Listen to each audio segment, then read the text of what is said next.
The Prince William County School Board meeting is now called to order. Our first action item will be, or first motion, for approval of the meeting agenda. Mr. Blake. I move that the Prince William County School Board approve the meeting agenda as recommended. Do I have a second? Mr. Chairman, Ms. Zargarpur. I second. Any discussion? Please vote. All in favor? Aye. Hands up. Any opposed? No opposition.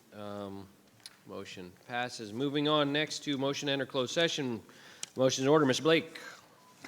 I move that pursuant to Virginia Code 2.2-3711 and 2.2-3712, the Prince William County School Board enter closed session for the following reasons.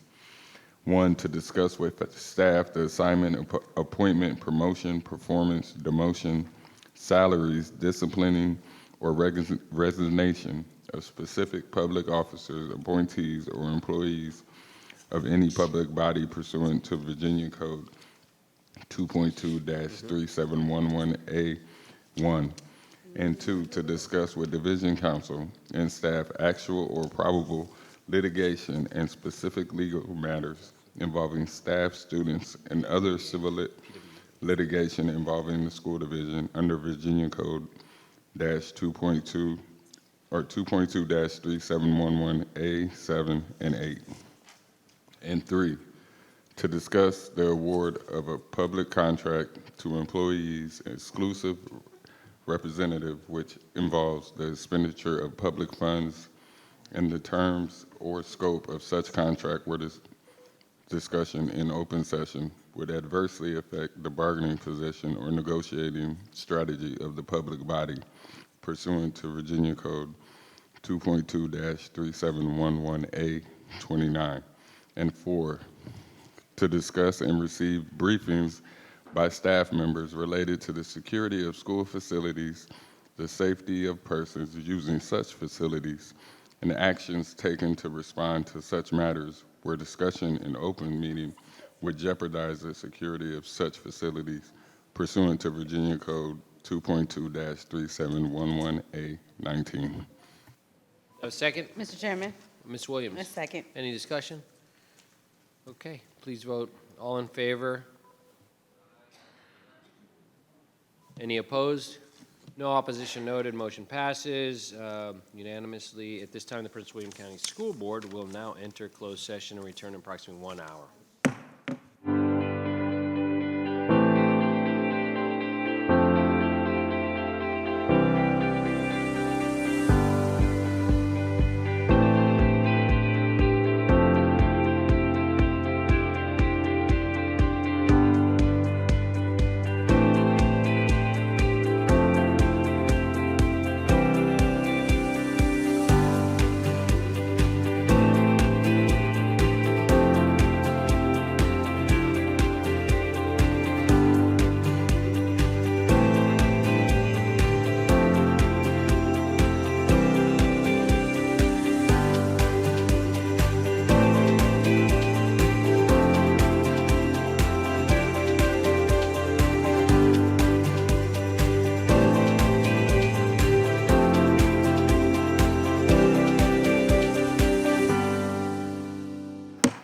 Prince William County School Board is now returning to open session from closed session.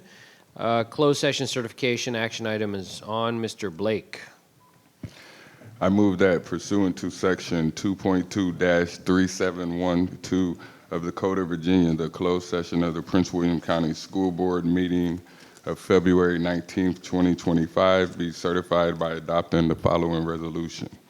Now therefore be it resolved that the Prince William County School Board hereby certifies that to the best of each member's knowledge, 1, only public business matters lawfully exempted from open meetings requirements were discussed in closed meetings to which this certification resolution applies, and 2, only such business matters as were identified in the motion convening the closed meeting were heard and discussed or considered by the school board.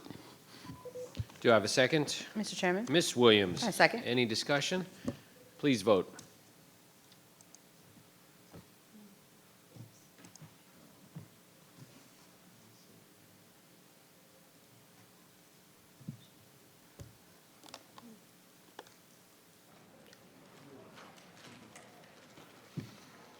You got the votes? Let's go. Vote is 8 yes, unanimous, motion passed. Great, outstanding. Closed session action items, approvals and appointments, releases, a motion's order. Mr. Blake. I move that the Prince William County School Board approve the appointments and releases of specific employees as presented in the closed session. Do I have a second? Mr. Chairman? Ms. Williams. Second. Any discussion? Please vote.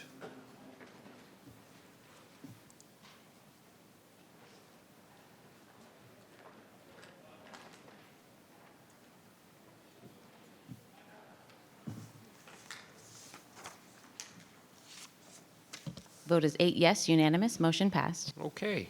Next up is our public hearing on the fiscal year 2026 proposed budget. We must do this every year as part of our budget process, and this is the night we're going to do that. And so I will read to you that I declare that a public hearing is now open on the subject of the superintendent's fiscal year 2026 proposed budget. Please use proper decorum and manners while at the podium, or you'll be asked to step aside. We ask that the audience please be respectful of each speaker and refrain from any clapping, cheering, or jeering to avoid disruption of the meeting. If you do not do so, the board will recess, and I will ask the room to be cleared to restore public order. Any citizens who signed up to speak on this subject may do so when called upon.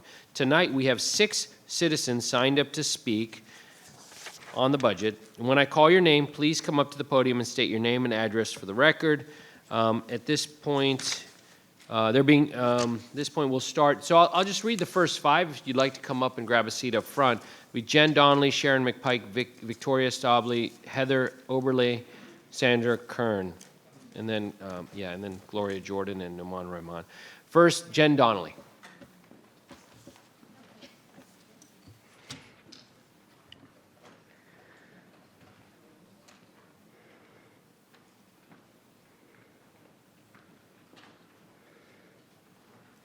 We need the timers up. Hi. Okay, great. Thank you. Good evening. My name is Jen Donnelly. I'm the chapter chair of Moms for Liberty, and my address is on file. I stand before you today to advocate for a critical issue, the need for armed security personnel in our elementary schools. Our children, especially those in elementary schools, are among the most vulnerable members of our society. They are the least able to defend themselves against an attacker, making it imperative that we take proactive measures to protect them. I want to draw your attention specifically to Covington Harbor, where hundreds of students are walking to and from various trailers that house classrooms due to overcrowding. I know that we have roving security guards who make regular stops at all of our elementary schools, but in my opinion, this doesn't go far enough. At a minimum, I urge that you find funds in the budget to ensure these children are safeguarded by SROs at each location. I acknowledge that budgets are tight, but our security team has started a path to have the best and most state-of-the-art physical security in the country. I don't want this to change. As you're aware, President Trump signed an executive order regarding the policy restricting biological males' access to girls' restrooms and locker rooms. Refusing to follow the order could result in withdrawal of federal funds from our budget. There have been indications from this board that you don't intend to follow the executive order. I recall when our last governor issued a mask mandate, this board had no hesitation in enforcing it. You insisted that adherence to state and federal directives was non-negotiable. So I must ask, why are we now selectively choosing which directives to follow? Are you really willing to lose $48 million of our total budget for next year for not following the executive order? What types of cuts to our physical security would have to happen if you choose gender ideology and DEI over physical safety? How can you have a positive climate and culture when you can't keep kids safe?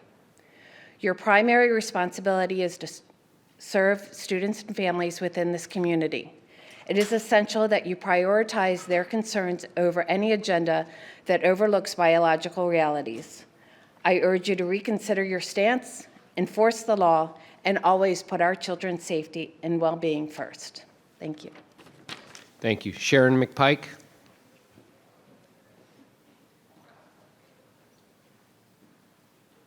Sharon McPike. Okay. Victoria Stabley. I am afraid I accidentally signed up for the budget section of the public speaking. I meant to sign up for the regular thing. If you want me to come back again for that section, let me know, or I can just give a brief summary. All right, this is really the public hearing on the budget. Okay, Sorry, Then I'll if turn my- it's budget-related, we're happy to listen to it. okay. Okay, thank you. Heather Oberly? Good evening. My name is Heather Oberly, and my address is on file. Going based upon the former speaker, I would like to say that Prince William County Public Schools' mission is that we commit to inclusive practices and equity with an expectation of excellence from every student and employee every day. How is this happening if Prince William County Schools decides to take away the rights of LGBTQ students and teachers? LGBTQ students are 170% more likely to skip at least one day of school. And yet, you have asked the schools, to come up with ways to help attendance issues. Prince William County Schools also talks about core values, equity. We strive to provide equitable opportunities and support for all students. LGBTQ students and staff have higher levels of depression, feeling that they don't belong, and lower self-esteem in schools that have anti-LGBTQ regulations. How will the proposed changes support these students? Prince William County Public Schools inclusivity. We celebrate our diversity as a strength and welcome all students. For LGBTQ students, school is the third most common location for hate crimes in the USA. They are twice as likely to be bullied as their straight counterparts. Integrity by Prince William County Public Schools.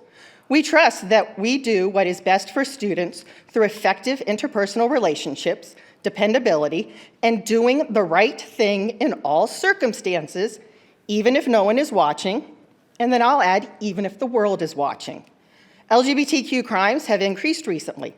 Between 2015 and 2019, there were 108 reports to the FBI about hate crimes in K through 12. Between 21 and 22, there were 232. These are crimes extreme enough to cause the police to be contacted. Over half of LGBT students don't report harassment because they do not believe anything will be done. So think about that. Well-being. We take responsibility for the well-being of students' physical and mental health and take measures to help students, families, and employees feel supported and protected in order to thrive. Between 21-22, 230,000 calls went to the Trevor Project hotline. Between 22 and 23, 500,000 calls went to the Rainbow Youth Project. 63% of these calls were because of limited rights at school. 1 out of 3 LGBTQ students are bullied. This is 2 times higher than their straight counterpart. In preparing for tonight, I did research as well as asked several librarians at George Mason University to do research. We were not able to find one piece of data to support LGBT students harassing, bullying, and harming their straight student counterparts, specifically in bathrooms or locker rooms. Sandra Kern?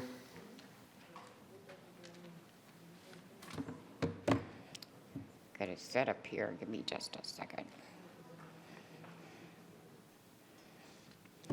Good evening, board. My name is Sandra Kern. I'm back. I am a former mother of a special ed student here in Prince William County. I want to thank each and every one of you that sits on the board tonight for actually standing up for our children when it's most necessary. And this is most necessary, $1.8 billion. Yes, it was the B there, not the M. I'm most concerned about some of the changes here in the budget with regards to the special education allotment of funds. 1 in 5 children have dyslexia. Which one of you have one? I did. My son graduated last year, a 2024 graduate with a 5th grade reading level. Yes, a 5th grade reading level. Hello, people. Let's read this budget. Let's tighten this budget. Let's put the money where it needs to go. I also noticed in the budget there was a big jump from 2020 to 2025 with the children being learning at home. My child did it for 3 years. Thank you. But he still reads on a 5th grade level. Just a little silence for those parents that don't know what happens in schools. We're expected to pick up these little computers or phones and push a button and find out what your budget is. Not many people can really get a grasp of it. As a parent who had a child go through this system, expecting the world-class education, I'm reading it. But what's really funnier about it is that my grandson is in this school system too. And I'm looking out for his best interest as well. I have been in this county for 50 years. I'm a Prince William County graduate. Maybe I don't sit up here and read off my nice little form of, how I want to speak, but I speak from my heart. When you're making these budgets and when you're looking at who it affects, it's your future too. It's not just our children's. So I would hope that maybe you can find a little wiggle room, because honestly, in that behavioral part, I just don't understand it, because when a child's needs aren't being met, that's when they kind of have a little behavioral issue. Let's focus in, let's hone in. Let's see where the real sun is going to shine tomorrow. It's going to be in your choices for our future and our children's future. Thank you again to each and every one of you for tolerating me. It's 2026. I'll be back. Don't worry. Much love. Gloria Jordan.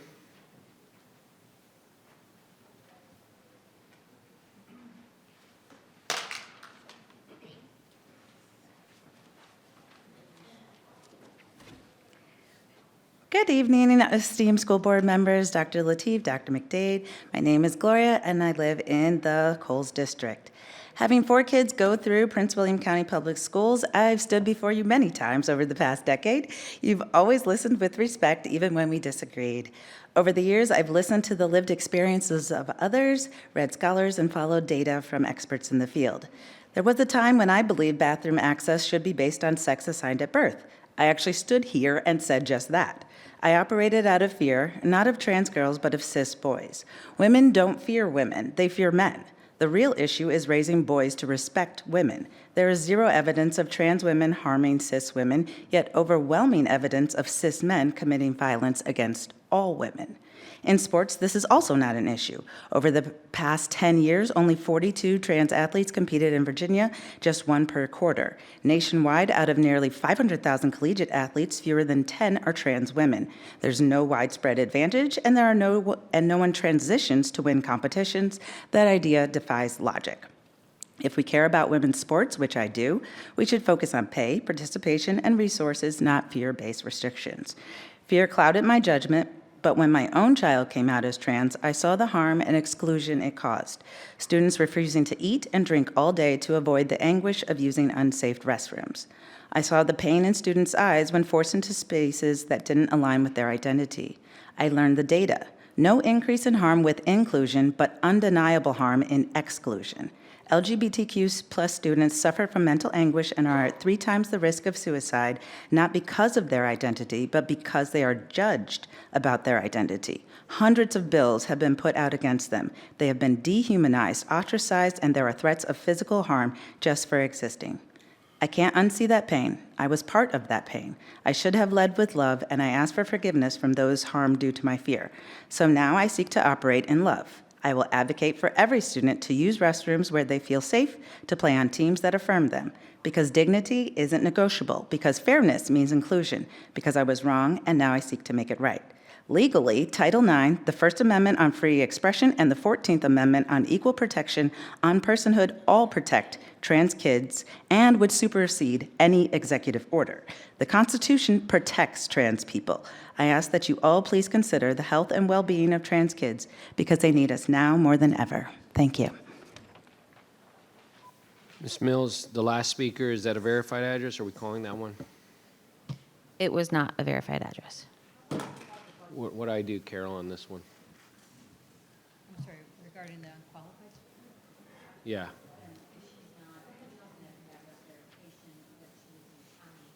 Okay.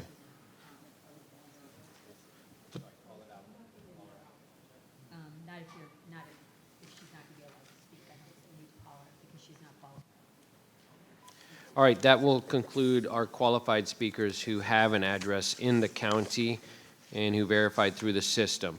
So that, at this point, concludes the public hearing on the budget. So there being no other citizens indicating they wish to speak on this subject, I declare the public hearing closed. At this time, the school board will take the Pledge of Allegiance. It'll be led by Kaylee Tom, our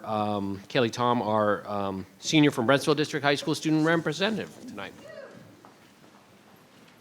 Pledge allegiance to the flag of the United States of America and to the republic for which it stands, one nation, under God, indivisible, with liberty and justice for all. Thank you, Ms. Tom. Let's move on to Thriving Futures Focus. Okay. At this point, this is the point in the evening where we celebrate the outstanding achievements of our students, staff, and schools as they work towards fulfilling our shared vision, ensuring that every student graduates with the knowledge, skills, and habits of mind necessary to create a thriving future. This evening, the school board is honored to acknowledge the winners of the Dr. Martin Luther King Jr. Oratory Competition, Osborne Park High School for receiving the Virginia School Breakfast Award, and Woodbridge High School Boys Cross Country Team. To begin introducing tonight's honorees, I invite Ms. Lori Williams of the Woodbridge District Representative to begin the recognitions. Ms. Williams. Thank you, Chairman Lateef. The oratorical legacy of Dr. Martin Luther King Jr. Is everybody in? Can we wait until they all come in? I'm going to give it a second and let everyone come on in so they can be present.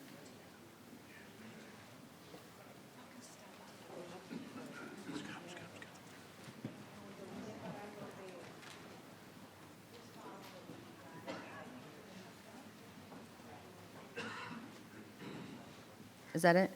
Oh, we still got a couple people coming in. Okay.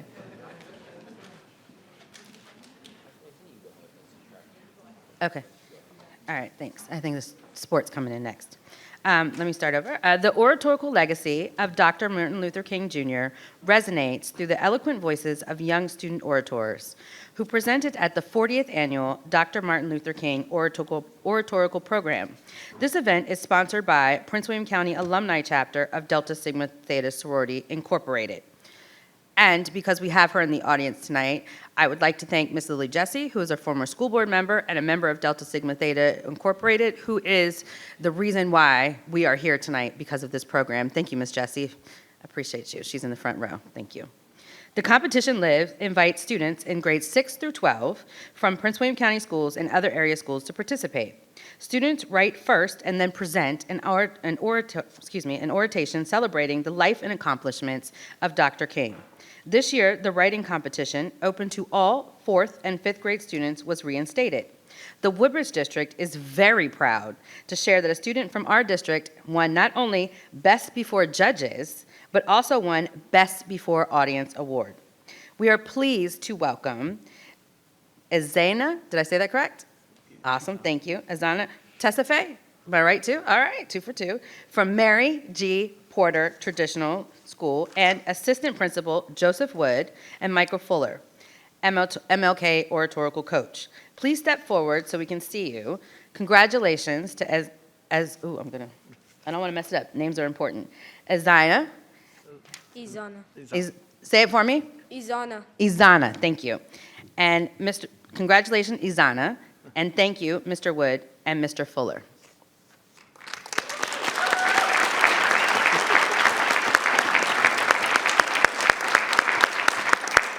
Izana, do you have some words to share with us? Does it work? Yeah. I want to thank all the people who helped me get to this point, especially my coach, Mr. Fuller and Mr. Wood. They helped me a lot throughout this, and especially the people of the Delta Sigma Theta. They also worked a lot with me. And I want to just thank everyone who helped me get through this journey. Thank you.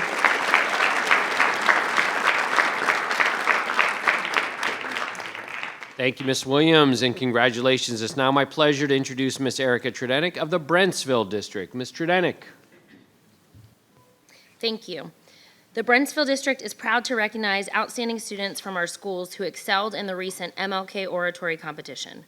Representing Gainesville High School is Jordan Nesbitt, who won Best Before the Judges. Also attending from Gainesville is Principal Neil Beach and Specialty Coordinator Dr. Robert Scott. Congratulations, Jordan, and the Gainesville community.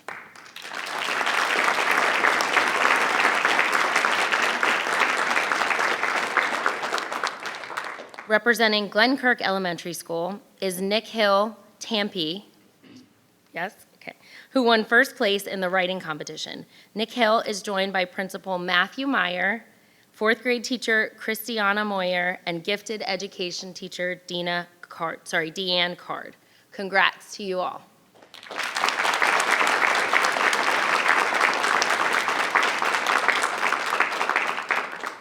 Thank you, Ms. Tredenick. Congratulations. And now on to the Coles District. I invite Ms. Lisa Zargaport to introduce our award-winning students. Thank you, Chairman Lateef. The Coles District proudly recognizes outstanding student achievements in the MLK Oratory Competition. Representing Bennett Elementary School is Haley Triglia, who won first place in writing competition at the recent MLK Oratory Competition. Principal Shelley Polzel and fifth grade teacher Sandra Mozingo are here this evening to support Haley. Where are you? They're over there. Congratulations to the whole Bennett community.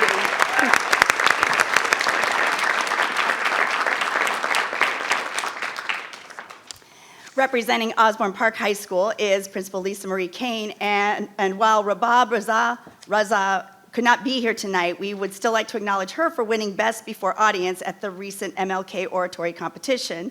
Congratulations, Rabab, and thank you, Ms. Kane. Where's Ms. Kane? There she is, okay.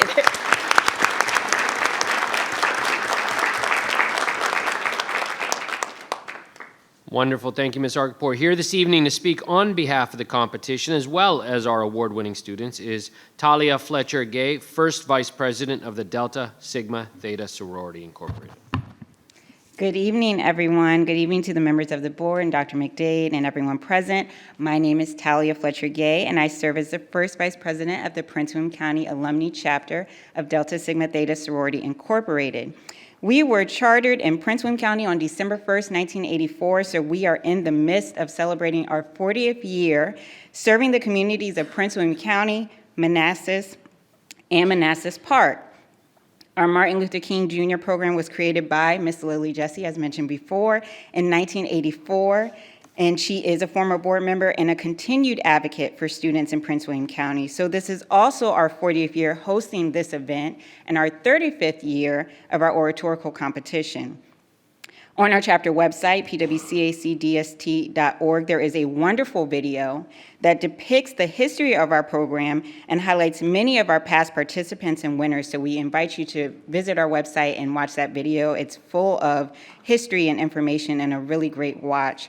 Through this program, it has been our pleasure to provide an opportunity for the students of Prince William County to showcase their talents through our youth choir, our essay contest, and the oratorical competition, as well as continue to share and honor the legacy of Dr. Martin Luther King Jr.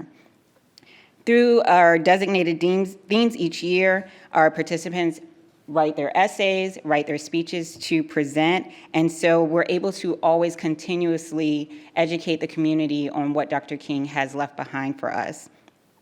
All of our participants have gone on to do great things in their lives and careers. We have sought after public speakers and authors, doctors, lawyers, architects. They run the gamut of what they do now, and that's also noted in our anniversary video. And many of them attribute their experience in the MLK program and the oratorical competition as a key foundation in building their confidence.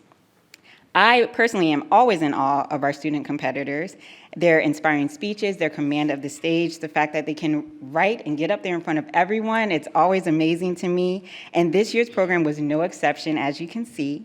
On behalf of our chapter president, Felicia Pryor, and our entire chapter, I would like to thank the board for taking the time to recognize this year's winners.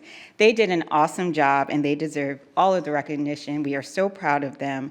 Thank you so much for your time tonight, and we appreciate you all thinking of us.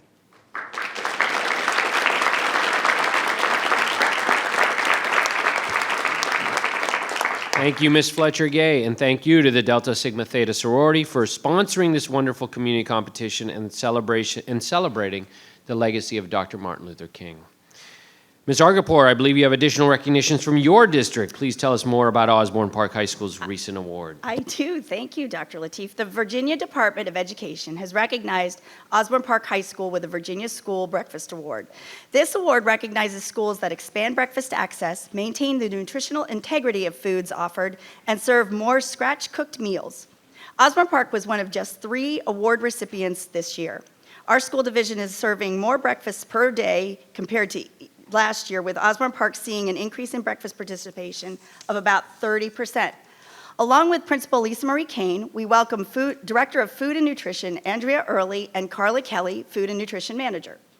At this time, I would like to invite the cafeteria manager of Osborne Park, Nydia Bruno, and her team to be recognized for their efforts in making this achievement possible. Nydia, please introduce yourself and your staff. Thank you. My name is Nydia Bruno, and I have a few of my staff here. I have Delmi Montes. I have my assistant manager, Malula. I have Dina, Kenya Maureen, Vivian. I have Suri. I have Lorena, and I have Zoila. So this is just a few of my staff. The other ones couldn't come, but I'm so happy, and thank you for doing this for us. Thank you.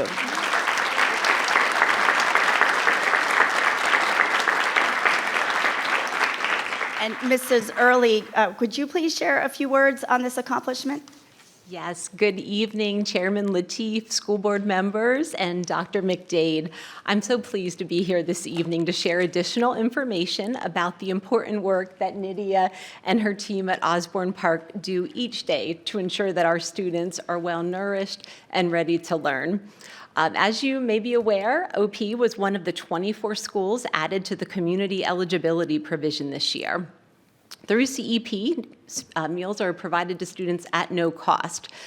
But we know that if you have to wait in a long line, even if it's free, you might not access that meal. And so Nydia and her team were really anticipating increases in meal service, especially at breakfast. And so they worked alongside administration and our central office team to be able to open some additional lines to get those students through and to class. And now OP is serving an average of 630 breakfasts every morning in that short amount of time, which is pretty incredible.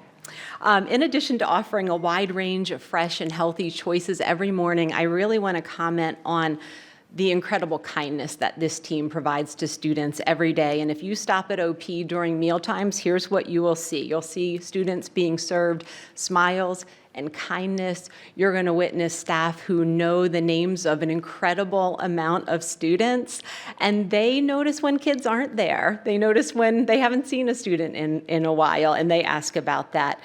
Students are really noticed and valued in the OP cafeteria space, and these actions really contribute to that positive climate and culture that we value so much here. So I just wanted to give another thanks and round of applause to Nydia and her team for their work.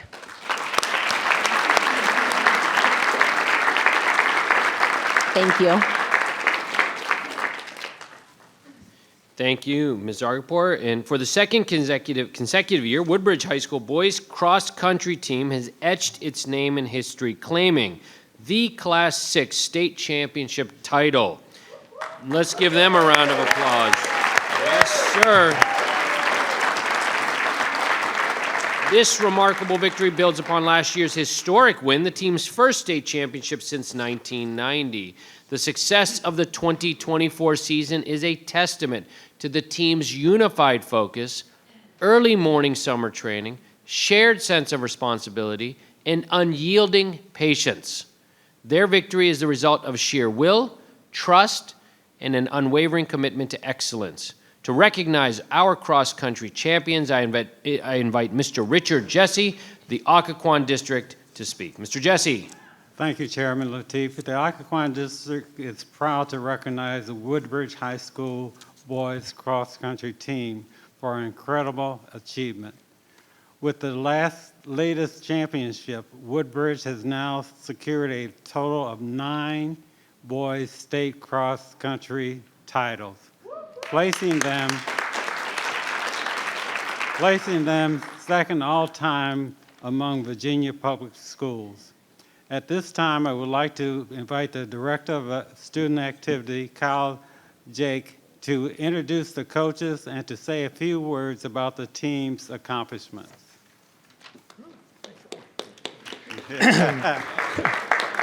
Good evening, Dr. McDade, Dr. Lateef, and members of the school board. It is my great honor and privilege to introduce to you our outstanding cross-country team, who have achieved an exceptional feat by winning the state championship not once, but twice. Their dedication, perseverance, and teamwork have set a remarkable example for their peers. These athletes have consistently demonstrated an incredible work ethic, balancing their rigorous training schedules with their academic responsibilities. Under the exceptional guidance of Coach McGreal and Coach McCarthy, these students have not only excelled in their sport, but have also grown as individuals, learning the values of discipline, resilience, and sportsmanship. Please join me in congratulating our two-time state championship cross-country team. They are truly a testament to what can be achieved through dedication and hard work. And at this time, our athletes don't know it, but when you win a state championship twice, the rings are a little bit easier to get the second time around. So I'm going to surprise them and introduce each one of them and give them their state championship ring. First, Sharif El Fadil.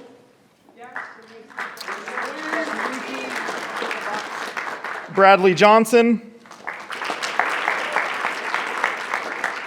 Henry McCarthy. Cameron McDuffie.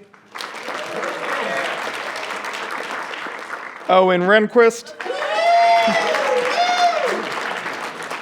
Devin Roberts.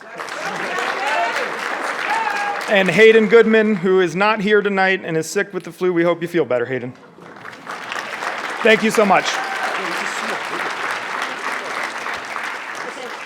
Thank you, Mr. Jack and Mr. Jesse. Congratulations once again to the Woodbridge High School boys cross-country team on this outstanding achievement. I think I said last year I hope to see you back, so I hope next year will be a three-peat. Let's do it, right? Before turning this over to Dr. McDade, I would like to all family members of all our students and staff members who were recognized this evening to please stand so we can applaud you for all of the great work you do supporting these wonderful children.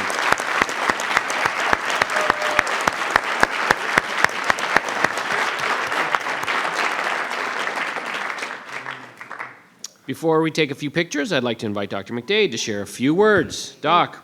Thank you so much, Dr. Lateef. First, I want to say to our Martin Luther King Jr. Youth Oratorical winners, I had an opportunity to attend the competition, and all of the participants were absolutely amazing, and you're the winners, so that makes you phenomenal. You were absolutely superb, and someone said earlier they were in awe. I, too, was just in awe of your excellence. Thank you so much for using your voice to uphold the legacy of Dr. Martin Luther King. For my Osborne Park family, thank you so much for everything that you do for our students, making sure that they receive healthy meals every day so they're prepared to learn. We deeply appreciate you. Congratulations on this much earned and deserved award. Woodbridge High School, second time. When I looked at this, I was like, weren't they here last year? I know firsthand the amount of stamina, discipline, and sheer grit that it takes to run cross country, and I want to congratulate each and every one of you for your athletic excellence as well as your scholarship, because I know that you're both your first student athletes, meaning that you value scholarship as well as athleticism. So congratulations to each and every one of you on your well-deserved recognition and award. Congratulations to each and every one here. You all make us PWCS proud.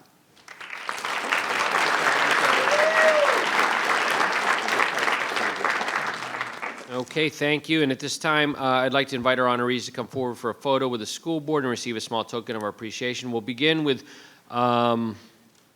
a photo with the MLK Oratory winners. The second photo will include the Osborne Park High School staff, and the third will be with the Woodbridge High School cross-country team. Family members, I'll take your picture. You're welcome to come up to the front here.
Okay, thank you all for that. Now we'll move on to 12.01, adoption of the consent agenda. Vice Chair Blake. I move that the Prince William County School Board approve the public meeting consent agenda as recommended. Do you have a second? Mr. Chairman. Ms. Zargarpur. I second. Any discussion? Please vote.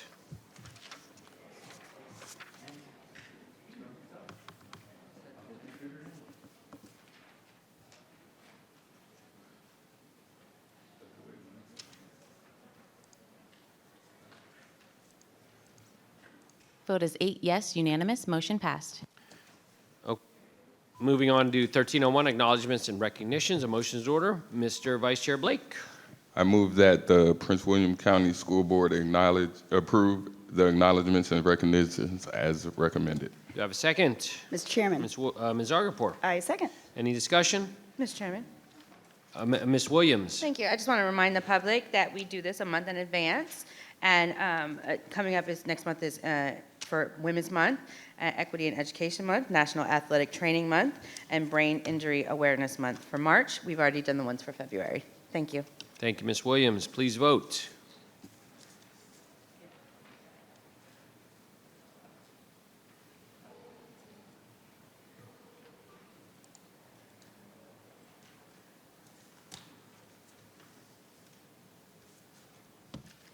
Vote is 6 yes, 2 abstain, Tredenick Wall, motion passed.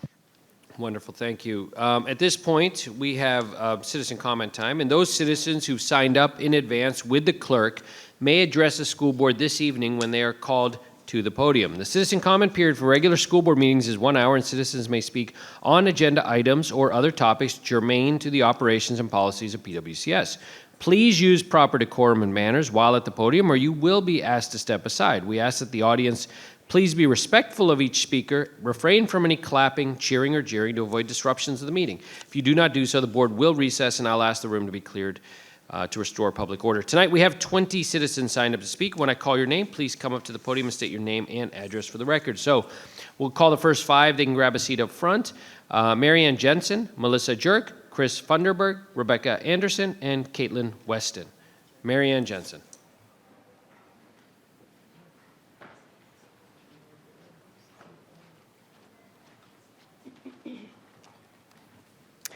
Good evening, members of the board. My name is Mary Ann Jensen. I am reluctantly here tonight, once again, because our esteemed school board has decided to continue its non-step bender of putting politics before education.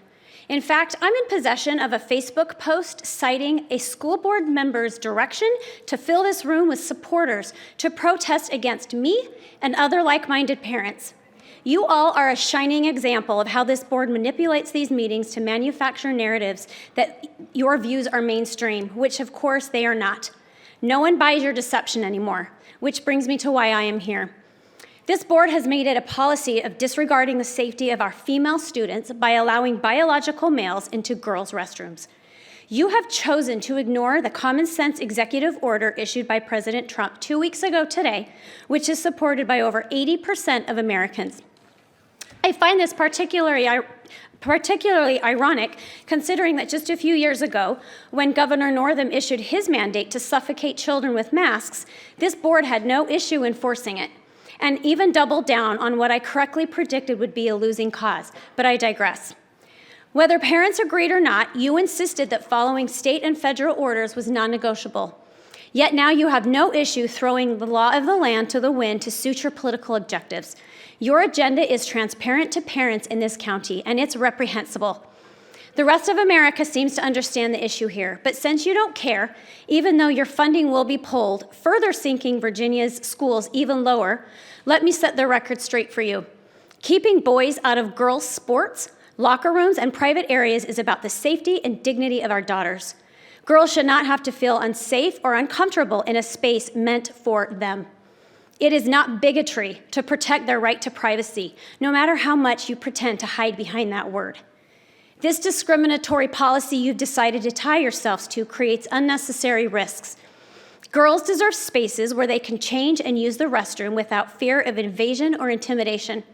It also opens the door for abuse, as bad actors can exploit those policies with no safeguards in place. The NCAA, VHSL, and corporations are aligning with the president's orders and prioritizing fairness and safety in women's sports. If they can face reality, why can't this board? Your job is to provide education, not force an agenda that denies biological reality and dismisses parental concerns. The majority of parents here and across the nation demand you reverse course, uphold the law, and put our children first. Thank you. Melissa Yurk.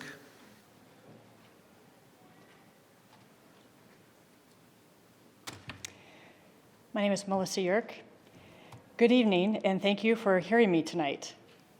On Monday, February 10th, Governor Youngkin announced Virginia's intent to fully comply with the executive order and keep biological men out of women's sports and locker rooms. This helps keep girls' sports and spaces safe and private while promoting equal opportunity on the basis of sex rather than gender. The Virginia High School League immediately followed suit the next day. Despite guidance from the governor and VHSL, the Prince William County School Board, you, as elected leaders in our community who oversee the education, well-being, and safety of our children, are failing to support the order. You remain silent with your hands-off approach, riding the winds of public opinion until you are forced to make a choice. We do not understand how this can possibly be a hard choice to make right now. The choice has already been made. What will you do? This is not about alienating students at our schools. Rather, this is about the physical and emotional safety of every public school student in the county. Be the leaders we voted you to be and stop sidestepping your responsibility to declare our county's compliance with Title IX. Your indecisiveness highlights to me, a mom, that you either have higher priorities than our children, or maybe you just don't care. As parents, I want you to take a stand. School administrators and our children are counting on you to publicly declare our compliance. Stop placating Prince William County parents through avoidance and silence. Do not conflate having a distinctive stance with being anti-anything. Do not be the last county in the state to announce compliance. Rather, prove your leadership by your adoption and enforcement of Title IX. Thank you. Chris Funderburg.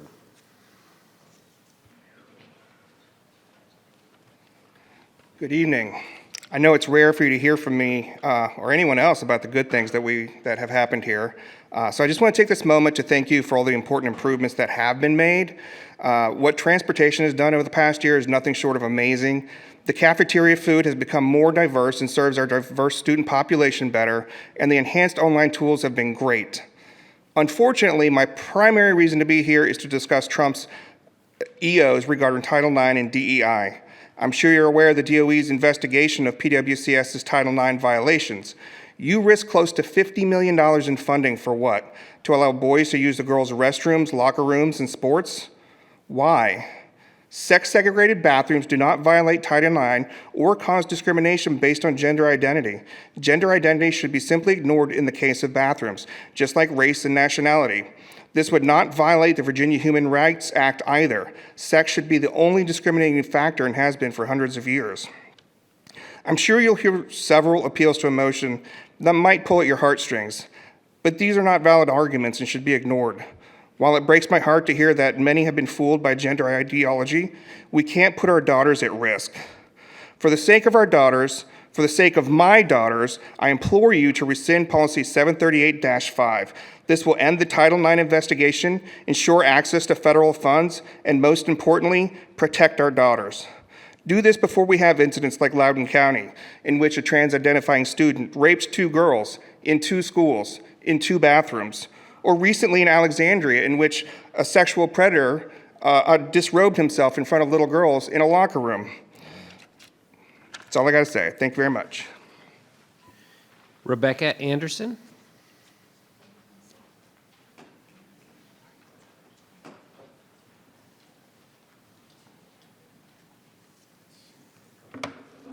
Hi, my name is Becca Anderson. My pronouns are she, her. I have 2 children who attend school in PWCS. I have a spouse who teaches here. I spent 16 years of my teaching career serving here, and my address is on file with the clerk.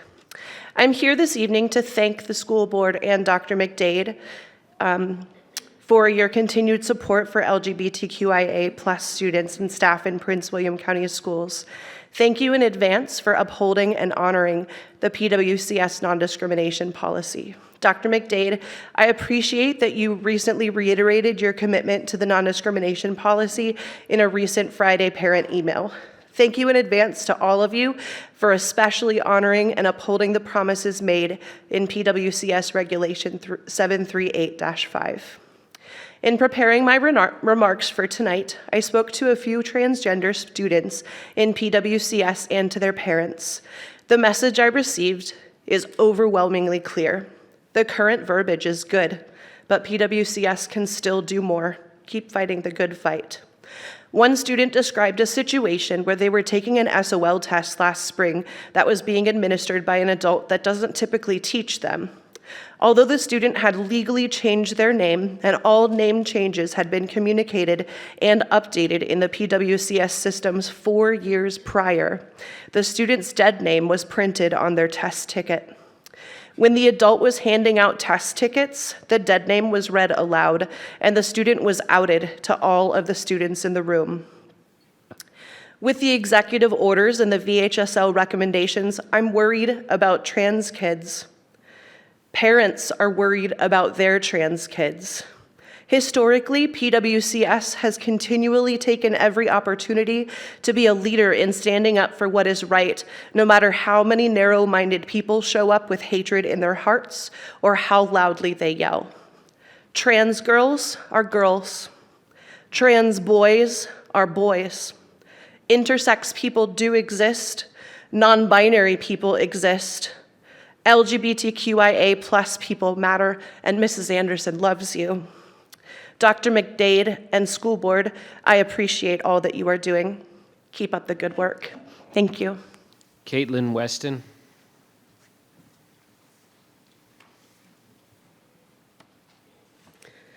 Good evening, Superintendent McDade, Dr. Lateef, and all of the members of the school board. My name is Caitlin Weston, an educator, instructional coach, restorative practices practitioner, and parent of 2 children. I am here to thank you from the bottom of my heart for continuing to support and protect all Prince William County students, including our transgender and non-binary youth. Your current policies are what our students need. They prohibit discrimination, harassment, and bullying based on an individual's gender identity. With parent support, allow access to facilities that correspond to a student's gender identity, and allow students to participate in school programs that align with their gender identity. Thank you for continuing to provide an inclusive environment that is working for our students and families.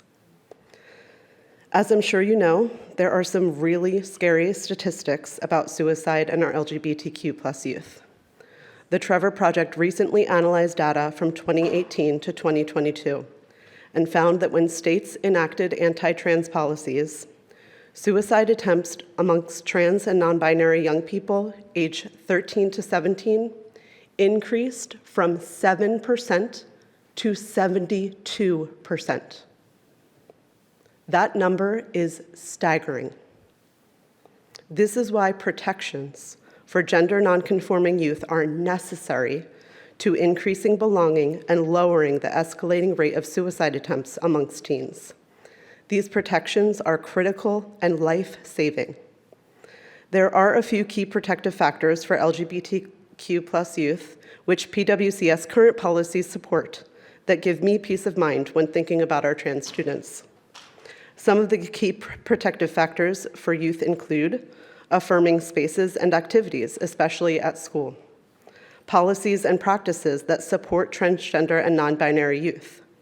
Transgender and non-binary youth attempt suicide significantly less when they have access to spaces that affirm their gender identity. Transgender and non-binary youth who reported having pronouns respected by all or most people in their lives attempted suicide at half the rate of those who did not have their pronouns respected. It is very simple. Continuing to support your students in the ways you have been will continue to save lives. Thank you for continuing to do everything in your power to affirm, protect, and respect all of our youth. You are saving lives. Next 5, Shane Thomas, Sarah Maynard, Rena Stapp, Robin Anderson, Liz Vohar. Shane Thomas.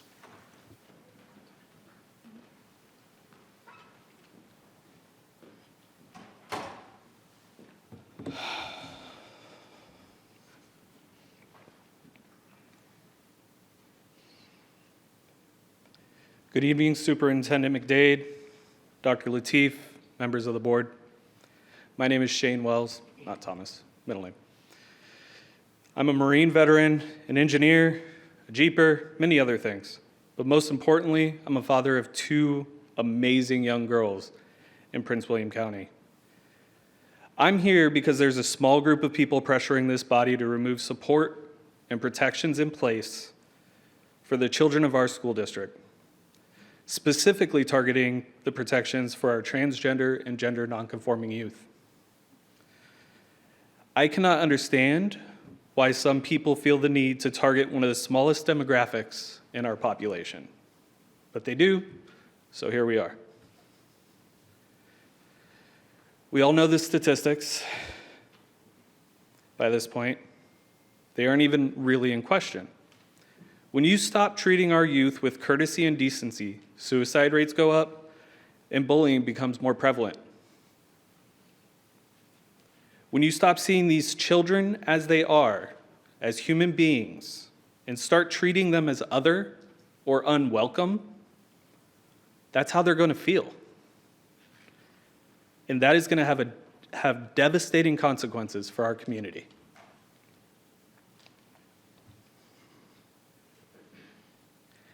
There is absolutely no good reason to remove the protections in place for our transgender and gender nonconforming youth laid out in the current non-discrimination policy. The proponents for removal just are attacking children who just want to live their lives. They just want to harm someone who can't fight back. Do not let these people attack our children. Our job as parents, educators, school board members, heck, even just decent human beings, is to protect our youth and support them as they are, not as someone else thinks they should be.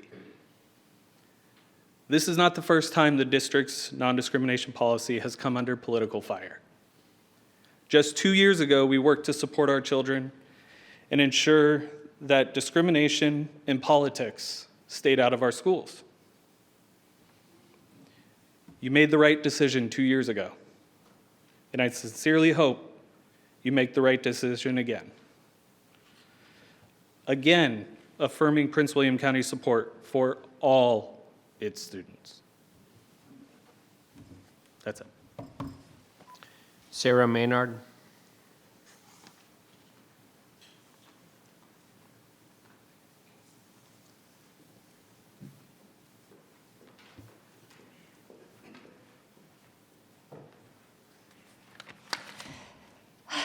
Good evening, members of the school board. Thank you so much for taking the time to hear us all this evening. I appreciate each and every one of you. I know this is a lot to hear, but we greatly appreciate the time and the effort that I see in each of your faces as you sit here and make eye contact with me. I know that's a lot from all of us.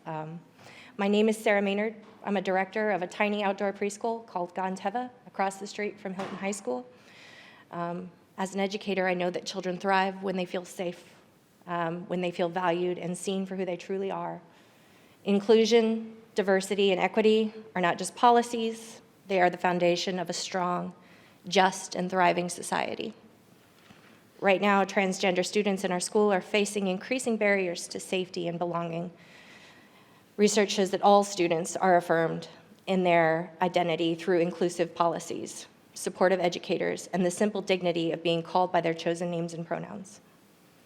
They experience better mental health, stronger academic performance, higher rates of graduation. In contrast, rejection and exclusion increase the risks of anxiety, depression, and suicide in all students.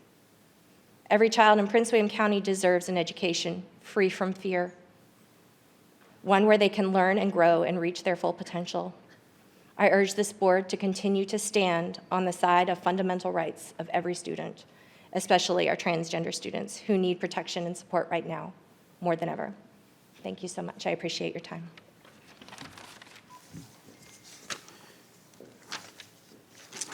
Rena Stapp.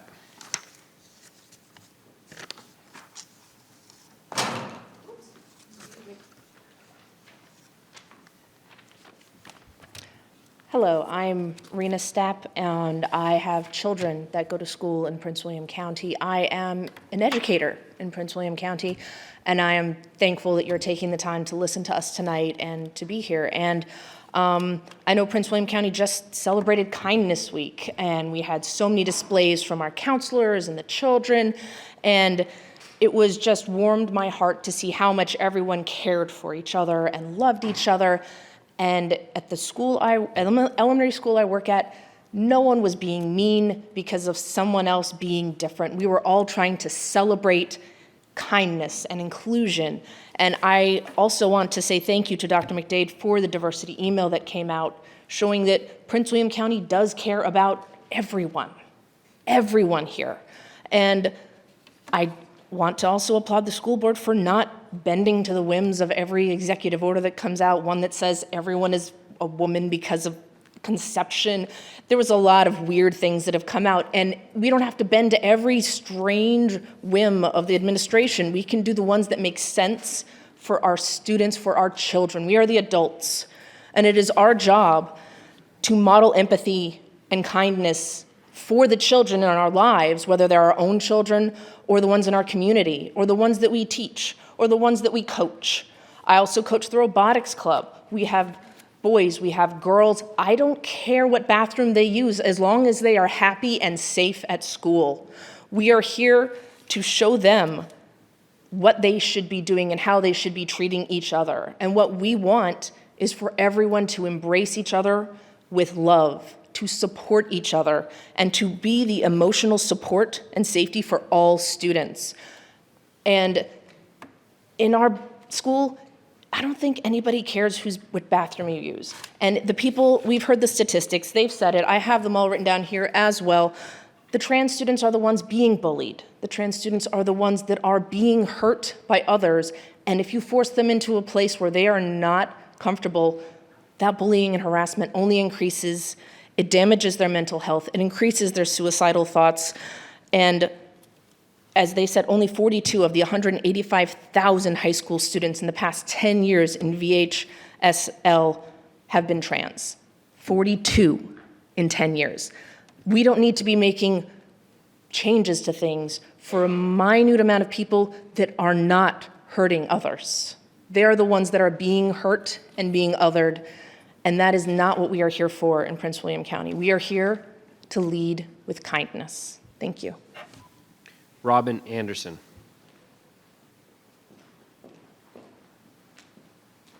Good evening. Thank you so much for the opportunity to speak tonight.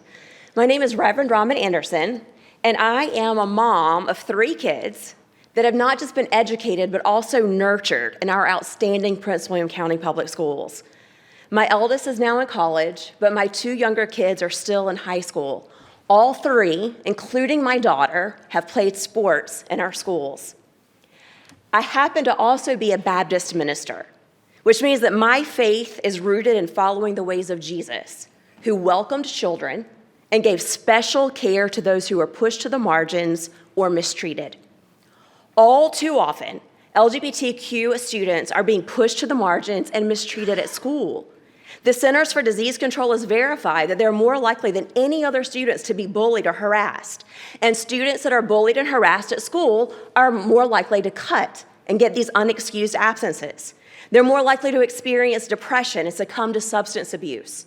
LGBTQ students who are harassed at school are twice as likely to attempt suicide as students who are not. But you know what reduces an LGBTQ youth's likelihood of attempting suicide? Being part of an affirming community. And too many kids don't get that at home or at their faith community. So for a lot of these kids, that life-saving, affirming support comes from friends at school, compassionate teachers, and caring coaches. It comes from being able to gain confidence playing sports and being able to use the restrooms where they're safe and comfortable. You all, this school board, did the right thing when you banned discrimination against our LGBTQ students. And we're currently in this strange situation where those same kids are now being used as pawns to drum up political fervor that is rooted in fear and bigotry. As a Christian and as a mom, I ask you to please stand firm in your decision to protect the kids being pushed to the margins and mistreated. We want all of our kids to thrive, including the queer ones. Thank you. Liz Vohar.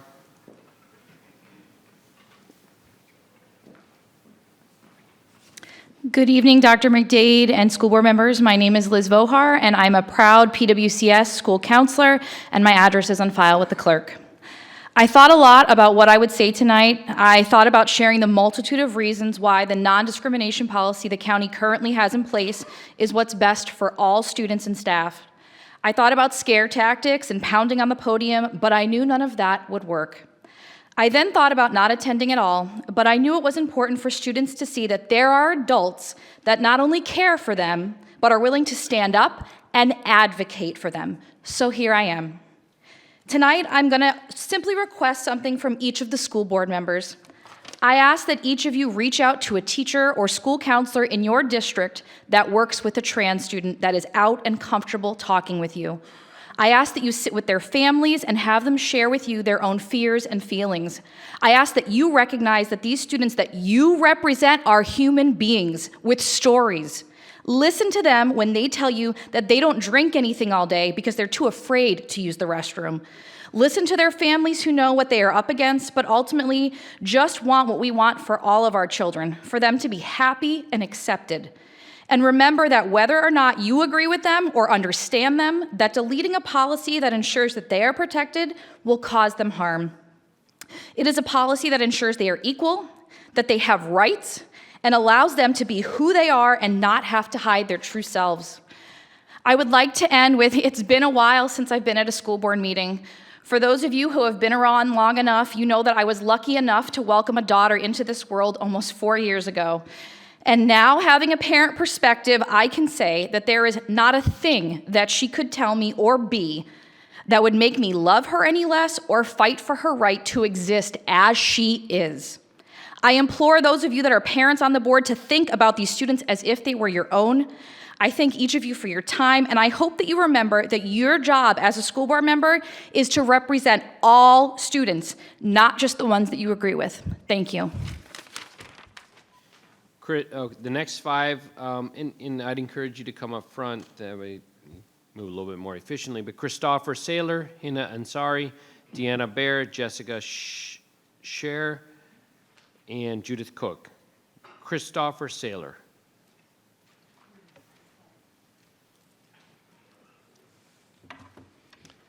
Good evening. My name is Christopher Saylor, and my address is on file with the clerk. I'm the father of 4 children. 3 are current students of Prince William County Schools, 1 of which is non-binary. My 4th and eldest is a graduate of Prince William County Schools and is also trans. I want to thank the Prince William County School Board for adopting trans-affirming policies that actively support and protect our children. Your dedication to protecting LGBTQIA+ youth and providing them with a safe environment to learn and grow has been instrumental to the health and well-being of both students and staff. I'm here today to ask you to please continue enacting these trans-affirming policies because what is at stake is the very lives of our children, and Trigger warning, I will be discussing suicide and assault here because it would be dishonest not to. This conversation is difficult, but it was Sappho who wrote, "What cannot be said will be wept, and I will not let silence be my tears." Fact, 82% of trans people have considered suicide, and 40% have actually attempted it, with suicidality being higher among youth. Fact, trans and non-binary teen suicide attempts increased by as much as 72% after states pass anti-trans laws. Fact, trans and non-binary high school students experience a higher prevalence of violence and discrimination and are at an elevated risk of psychological, physical, and sexual abuse when compared to their cisgender peers. Fact, 25% of trans students have skipped school because they have felt unsafe. Fact, sexual assault is more prevalent against trans and non-binary youth, and anti-trans policies may be associated with that increased risk. Fact, the feeling of school belonging in students is a statistically significant contributor to their suicidality. Fact, when schools implement LGBTQIA+ supporting policies and practices, all students experience better mental health. Those are facts and excerpts from peer-reviewed and published studies, and before this meeting, I emailed them all to each and every board member here so that they can be included in the public record. The lives of our trans, non-binary, and gender non-conforming students and staff will be put at risk if Prince William County Schools decides to revoke its trans-affirming policies. Please keep them. Our children's lives depend on it. Thank you. Hinna and Sari.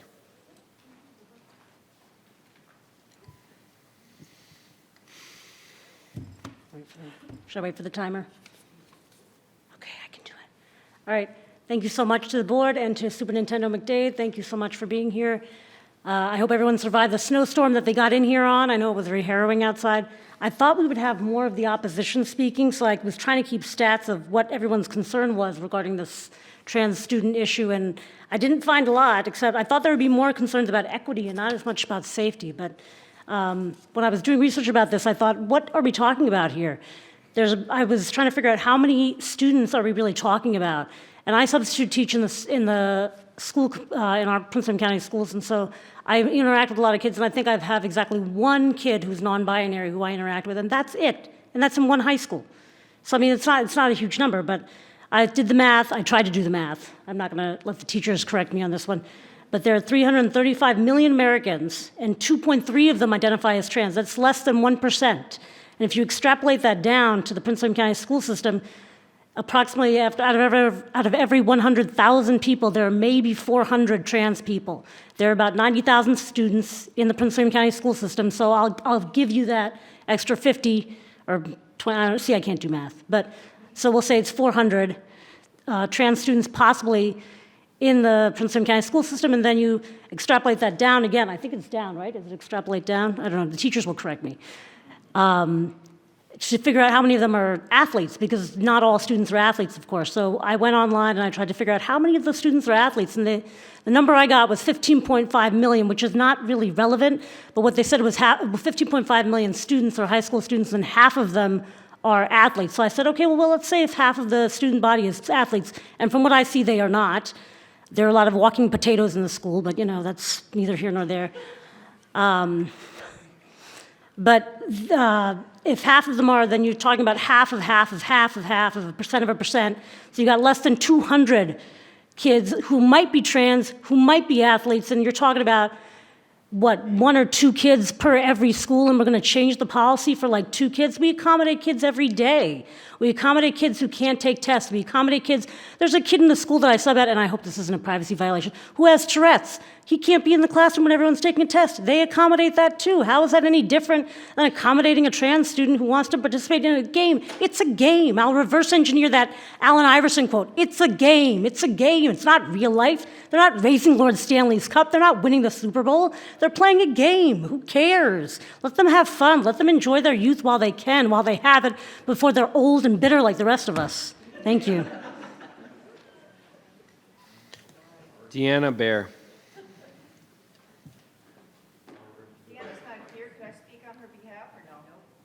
Sorry, unfortunately not. Jessica Scher?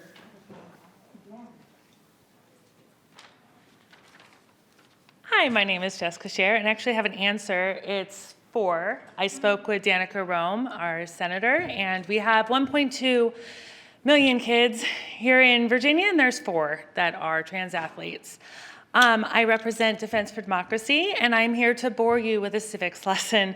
First, I want to tell all of you that 735-5 is consistent with both federal and state anti-discrimination laws, so thank you for standing up and maintaining position in accordance with Title IX in the Equal Protection Law. Trump's administration's recent executive orders are actually in violation of federal protection guarantees and the rights of trans students under Title IX. I would like to remind the board that executive orders cannot override existing federal laws or the U.S. Constitution. In fact, the expansion of Title IX's protection for trans students started here in Virginia in 2021 with Grimm versus Gloucester. And in that ruling, they found that public schools that deny transgender students the right to access its school programs and facilities consistent with the student's gender identity is engaging in discrimination on the basis of sex in violation of Title IX and the Equal Protection Clause of the Constitution. Whew. Okay, so this is widely viewed as good law, as statute, and the Prince William County School Board is right to be compelled to follow this binding precedent. That is correct. You are following good law. When school districts decide to adhere to policies or practices that strip trans kids of rights, it is an expensive hill to die on. I would like to say that the Grimm versus Gloucester County School Board, they paid out $1.3 million to lose. The RMAV Blue Springs, the school district, paid out $4.7 million, again to lose. The ACL versus Central Bucks School District, that was $1.2 million to defend and $400,000 in settlements. It's a losing game when you're in violation, not just for the trans kids, but for school districts as well. You're risking a lot. And I want to tell you that there are multiple lawsuits going on right now against the executive order. So you do risk to lose a lot of money, and our schools risk to lose a lot of money. So thank you so much for your withholding of 738-5. I would also like to say that if we acquiesce to those that seek to destroy our protections put in place, there is a small marginalized population with Prince William County kids that is like a canary in the coal mine. So if we follow this executive order that seeks to destroy Title IX protections and breaks with our nation's history of honoring the Constitution's balance of powers, First Amendment, folks, we will open our schools up and our kids to a much broader conflict. Right now, we will be sending the message that it will lead to how we talk about history, how we talk about race, and protecting our immigrant students. This is opening up a can of worms. So thank you Ms. so much. Chair. Judith Cook.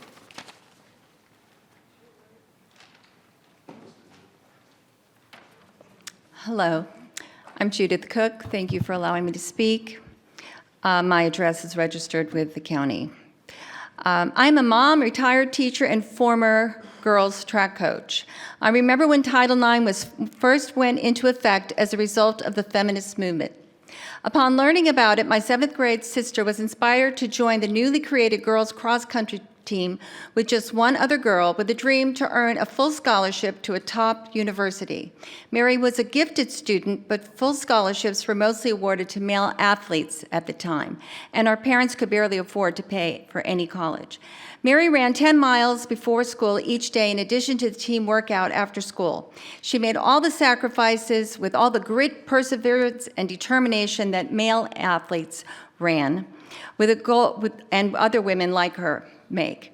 Many women athletes in Prince William today are still making those sacrifices. Mary won gold medals and broke records from local to state levels in cross country and track, eventually becoming nationally and internationally recognized, and duly earned her 4-year scholarship to Georgetown University. Mary was fortunate to not have to fear that a male runner might decide that he is a woman and choose to compete against her, shattering all her dreams and denying her the scholarship as many others have experienced, maybe not here in Prince William County yet. This is the fear that high school women athletes live with today.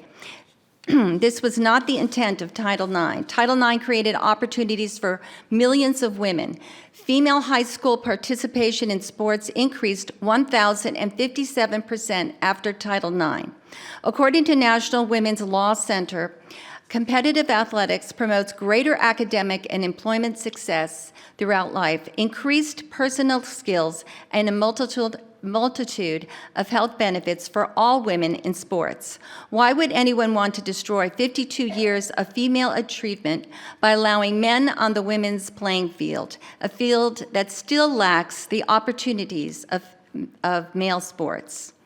I hope that Prince William County will stand with President Trump against male students in female sports for their safety, if nothing else. Thank you. Debbie Baxter.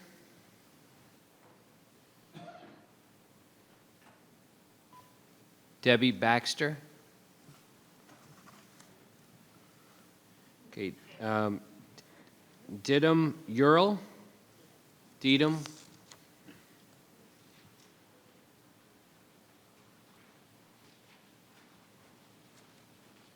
Good evening. Thank you so much for having me tonight. And thank you for affording me this opportunity to stand before you and have my voice heard. My husband and I have lived in Prince William County since 2001, and we've got 2 children attending schools here. We've been very fortunate to be assigned to amazing teachers year over year, and have been impressed with their capabilities and consider them a vital part of our lives. As the saying goes, it takes a village, right? I say this because I don't want my time here and the words that I'm about to mince to infer that this has anything to do with them. This message is for you today, the governing body. It is widely known that this topic of discussion tonight, Title IX, and the policies which have been born and implemented from it over the past few years have taken a toll on all of us, okay? Teachers, parents, and more so the children. I'm here tonight to ask you, the governing body, educators, policymakers, to get back to basics, the basics of academics, okay? We, as responsible and caring parents, want our children to learn the things that we send them to school to learn. Science, mathematics, reading, career life skills, okay? Not politically biased, social equality, ideologies, and theories. Leave that to us to take care of at home. You are elected, salaried, and expected to provide all of the students a quality education here in our county.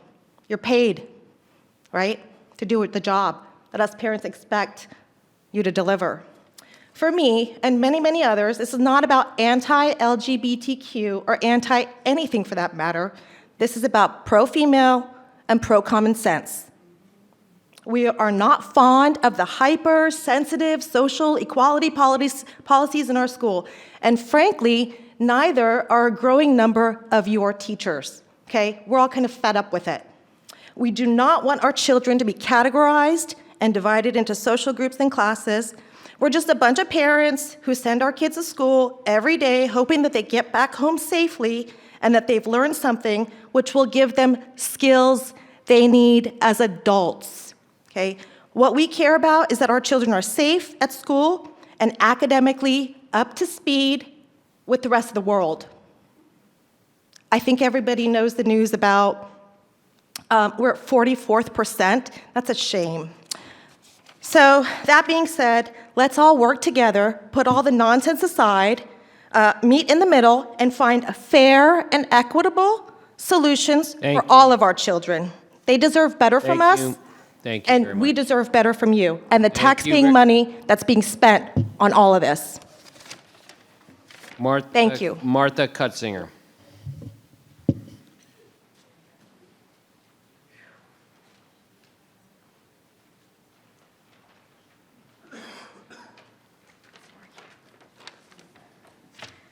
Okay, good evening. Sorry I had to run in here. There has been reference this evening to a social media post regarding speakers for this meeting. It reads as follows, Quote, "Hey y'all, my PWCS school board rep just let me know there are at least 3 Moms for Liberty members signed up to speak out at this week's school board meeting. There's only 3 of you. He asked me to gather as many people as I could to speak for inclusive policies. They will speak against inclusive policies. I signed up to speak, and I'm reaching out to see if you or anyone you know would be willing to join me if you are a PWC resident. Please let me know. I will be happy to share what I have to say once I write it. There is one supportive teacher, and my partner signed up as well. We are 3 for 3 right now. And if someone wants to support but doesn't want to speak or isn't a resident, please come join us at the meeting. Wear a trans rights shirt, bring a sign, or just come to be with us." Unquote. The link to the sign-up sheet was included in this post. So, I have questions. Is it business as usual that a board member shares with a constituent the identities of speakers who are signed up and their speech subject days before the meeting? Because, let's face it, it's not a secret who speakers are based on group identity, especially Moms for Liberty. I'm also wondering which man on this board, 1, 2, 3, lobbied for speakers against protecting biological girls in their most private spaces. And at the same time, you have to know you're actually enabling the denial of true mental health help to the most vulnerable students out there. Bathrooms, pronouns, hormones are not the answer. And it's not helping them. And oh, by the way, in reference to all these statistics tonight, if you watched the Supreme Court case on this, the ACLU attorney admitted before the Supreme Court that the suicide rates claimed are really baseless. It actually goes up after transition. That was in the court hearing in the Supreme Court.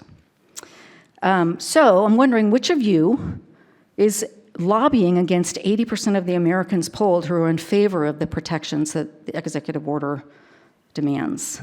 Which of you is against 80% of the American people that put out that request earlier this week? Because there's a lot of likely Democrat voters in that number also. So I request a policy change.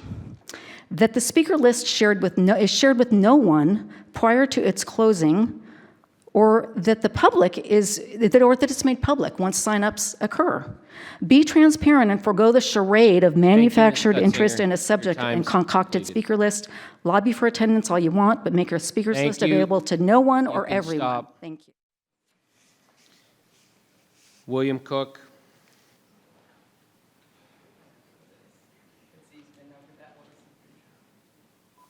William Cook. Okay, then Victoria Staubling.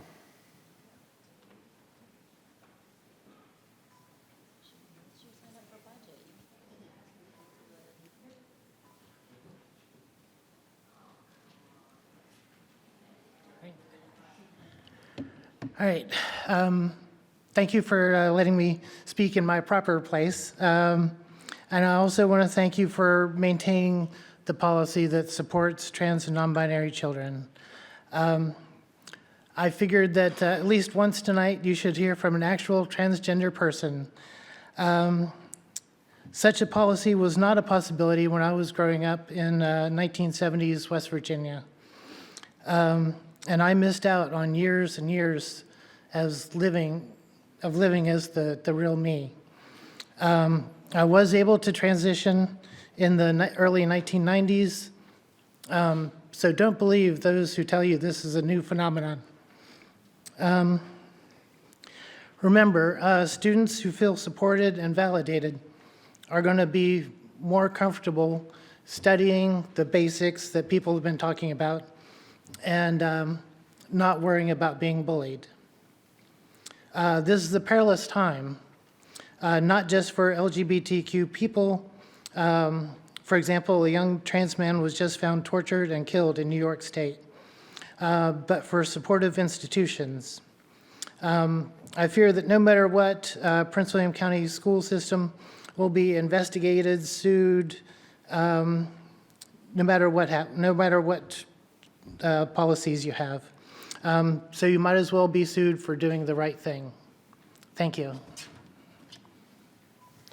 Thank you. This concludes citizen comment time for this evening. We are moving on next to our student representative time. Tonight, we have Kaylee Tom. She is joining us from the Brentsville District High School. Ms. Tom, the floor is yours. All right. Good evening, everyone. My name is Kaylee Tom. I am a senior at Brentsville District High School and the alternate representative to the PWCS School Board. Unfortunately, Ala and Almudena were unable to attend tonight's meeting, but I assure you that you are in good hands, and I am positively thrilled to be able to join you all on the dais on this very wintry night. So I want to start by wishing everyone a happy Black History Month this February and taking a moment to recognize the accomplishments and influence of the African Americans, both in our local communities as well as on a national level, who have left lasting legacies. This includes those who have served our country, like Admiral Samuel L. Gravely Jr., local educators like Mary G. Porter, and those who have served on this very board, like John Harper and Mary F. Williams. I would also like to take a moment to acknowledge those who were recognized in our Thriving Futures Focus. They are doing amazing things all across the county right now, and it is truly amazing to get to see people be recognized for their achievements as I sit here. Additionally, we are beginning to see the formation of student voice committees on a middle school level this school year, which has been so exciting. And establishing these committees at a middle school level is incredibly important, as it brings new perspectives to the table that many of us in high school may not be able to accurately convey or sympathize with, because it's been a couple years since we've been there. And this can lead to certain issues or viewpoints being completely left out of our thought processes, which we don't want to happen. So I am thrilled to tell you that just this morning, I and many other student senators had the absolute privilege of facilitating a leadership workshop for middle school student voice committees. We got to interact with students and hear their ideas and dreams for their schools, and I think I speak for all of us when I say that we were blown away by their talent and leadership. If any of you are watching, you were truly phenomenal, and it was an honor to meet each and every one of you. This seat could be yours one day, and I can't wait to cheer you on. Turning my focus to high schools, we have a lot of exciting things to highlight. Last week, National FBLA Week was celebrated, and we saw so many exciting activities across our FBLA chapters at the high school level, including chapters at Battlefield High School and Osborne Park High School, who visited elementary and middle schools to engage in leadership activities with younger students. This week, we celebrate National FFA Week, recognizing the opportunity that the Future Farmers of America gives students to broaden their horizons, meeting students from across the country while participating in service and outreach opportunities in their communities and truly making a difference. Additionally, I want to give an additional shout out to the cafeteria staff at Osborne Park High School for being one of the 3 schools in the state to be recognized for their outstanding school breakfast service. And they will be further recognized during Virginia School Breakfast Week in March, which is so exciting.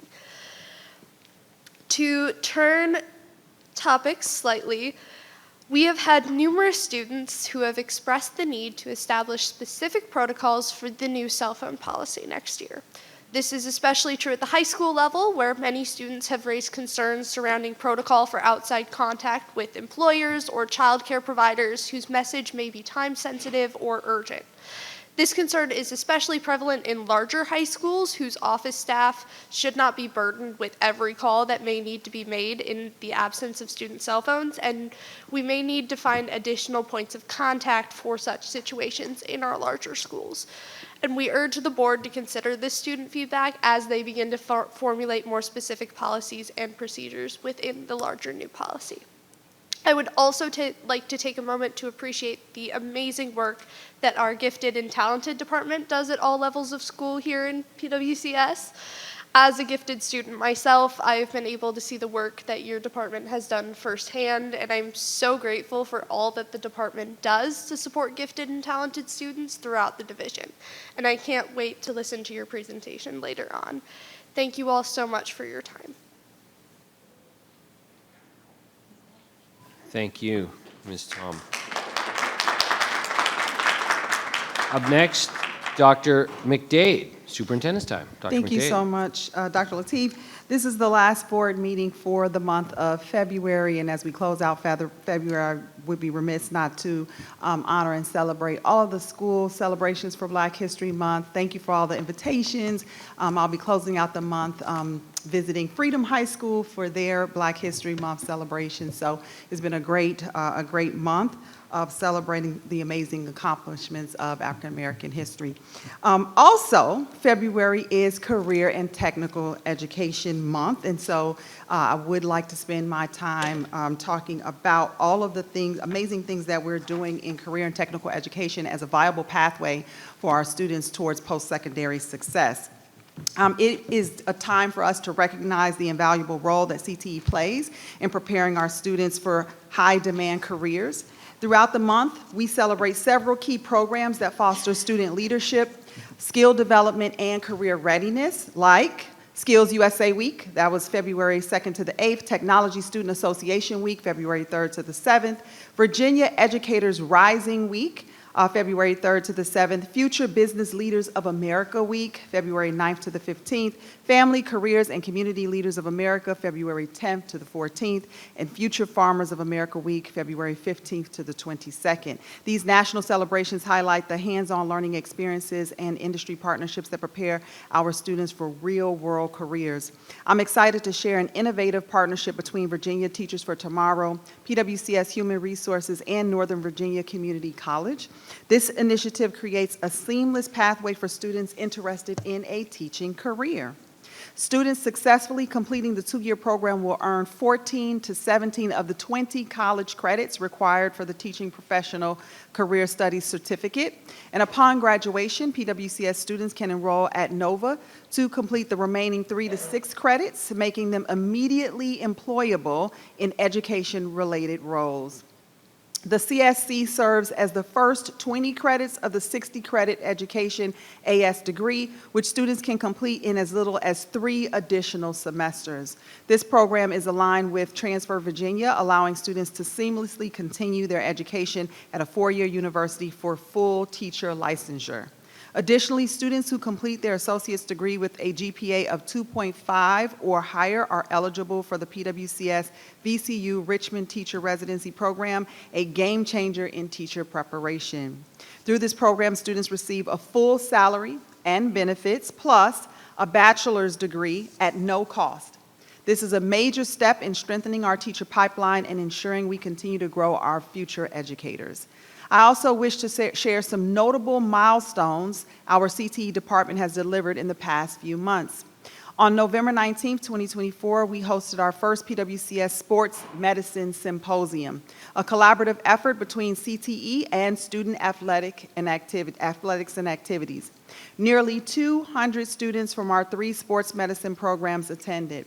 Sessions were led by athletic trainers from local colleges and universities, the Washington Commanders, and the Prince William County Fire Department. This event provided an incredible hands-on learning opportunity for our students pursuing careers in sports medicine and athletic training.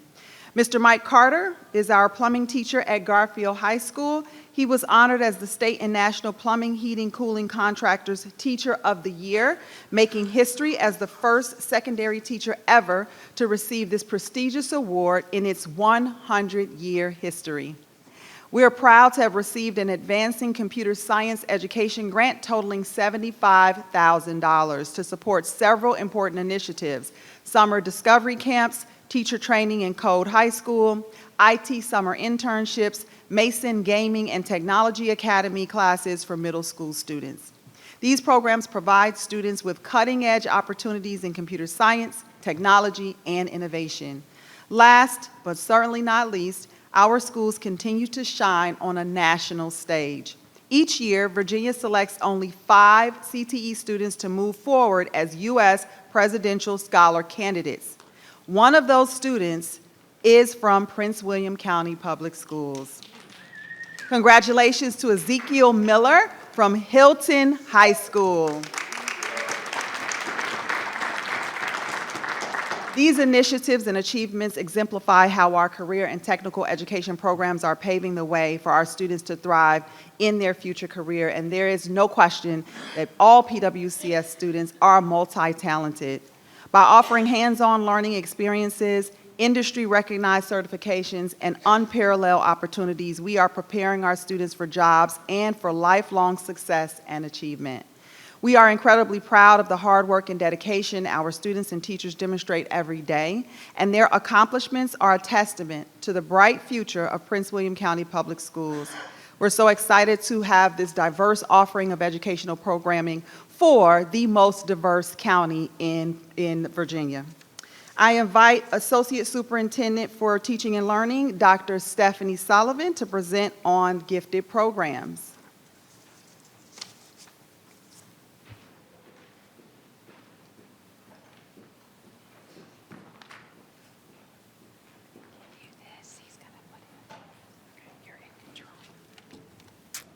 Good evening, Dr. Lateef, Vice Chair Blake, members of the board, and Dr. McDade.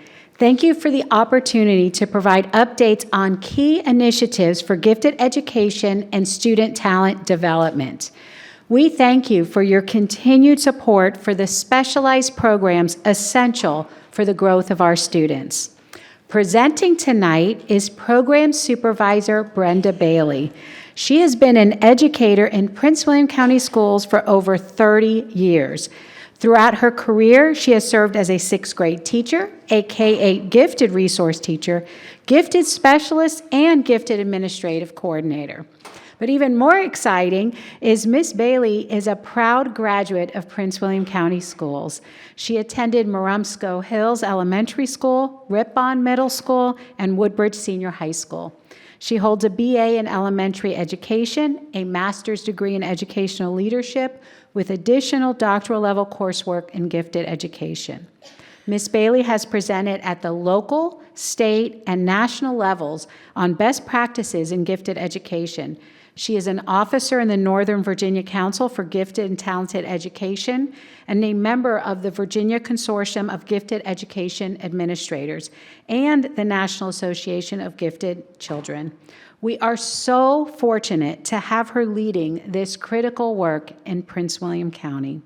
Turning it over now to Ms. Bailey.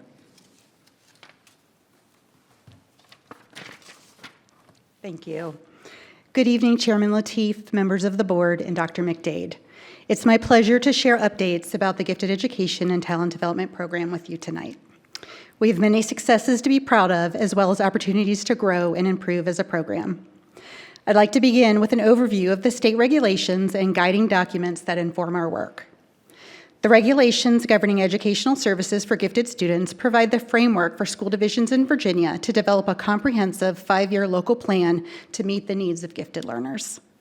The PWCS Local Plan for the Education of the Gifted, 2022 to 27, addresses 6 program goals established in the regulations: identification, delivery of services, curriculum and instruction, professional development, equitable representation of students, and parent and community involvement. My presentation tonight is divided into sections based on these program goals. The PWCS 2025 strategic plan commitments are aligned with the goals and objectives of the local plan.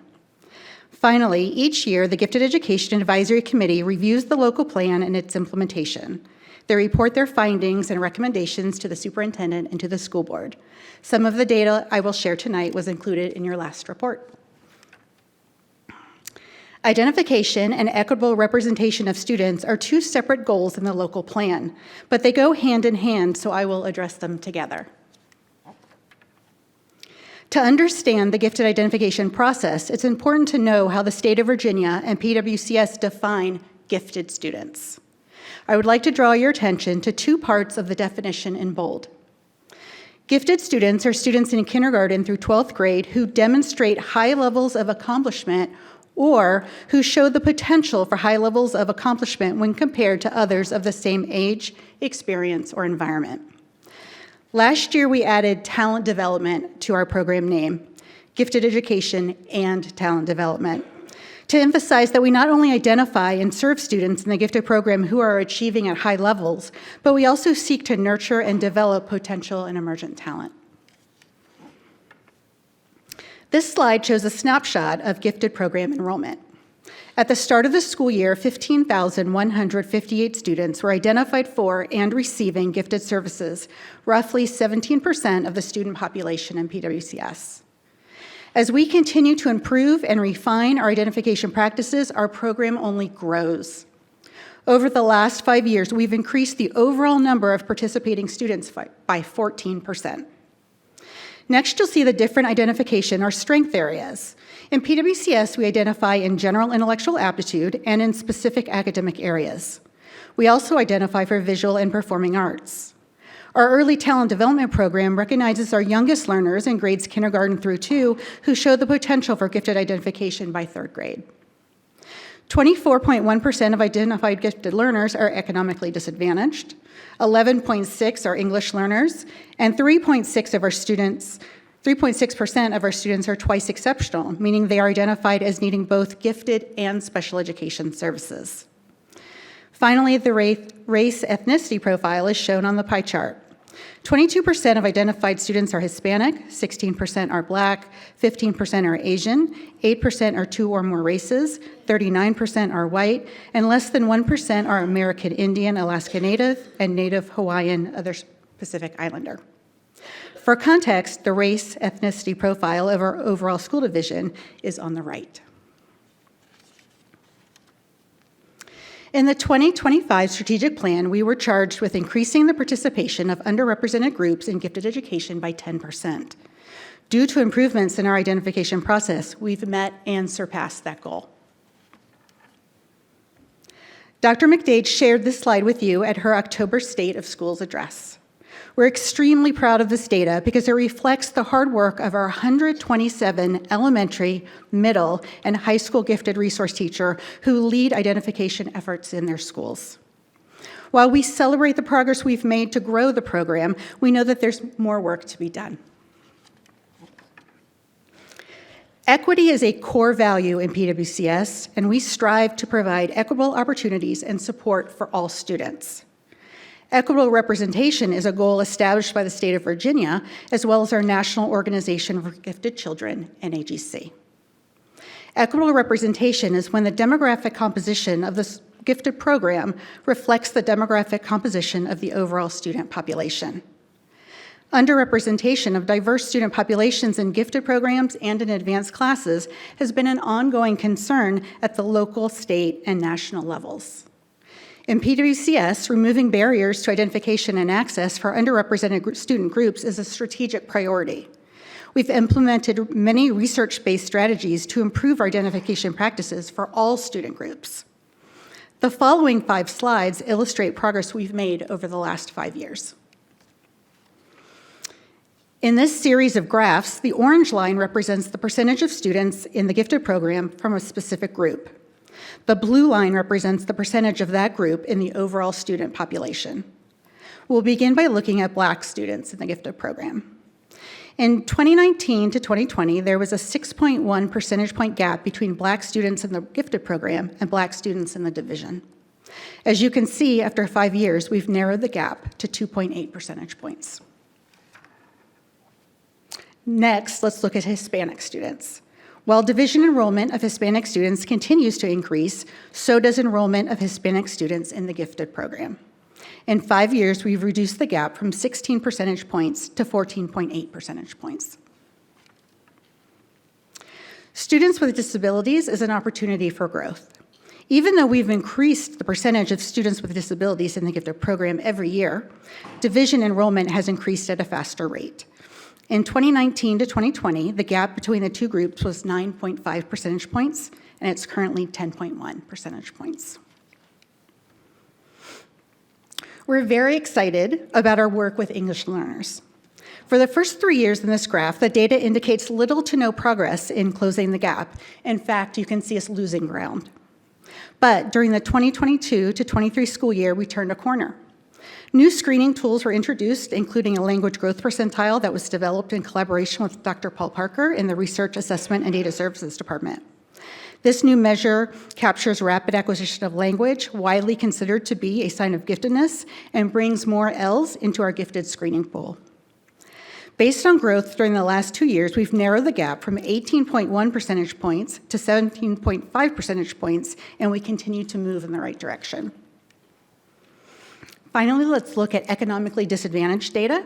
Over the last 5 years, we've narrowed the gap from 23.3 percentage points to 18.5 percentage points.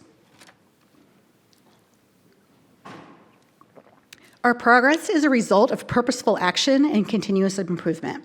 Let's look at the research-based strategies that have been put in place to improve gifted identification practices for all student groups in PWCS. In the FY23 budget, you invested in a gifted resource teacher at every school, which has had a huge impact on our ability to identify and serve gifted learners division-wide. We use the Naglieri Nonverbal Ability Test in grades 2, 6, and 9, and the Cognitive Abilities Test in grade 3 to screen students for the gifted program. Research strongly supports implementing universal screening for all students, rather than relying only on referrals, to help identify gifted students who might otherwise be overlooked.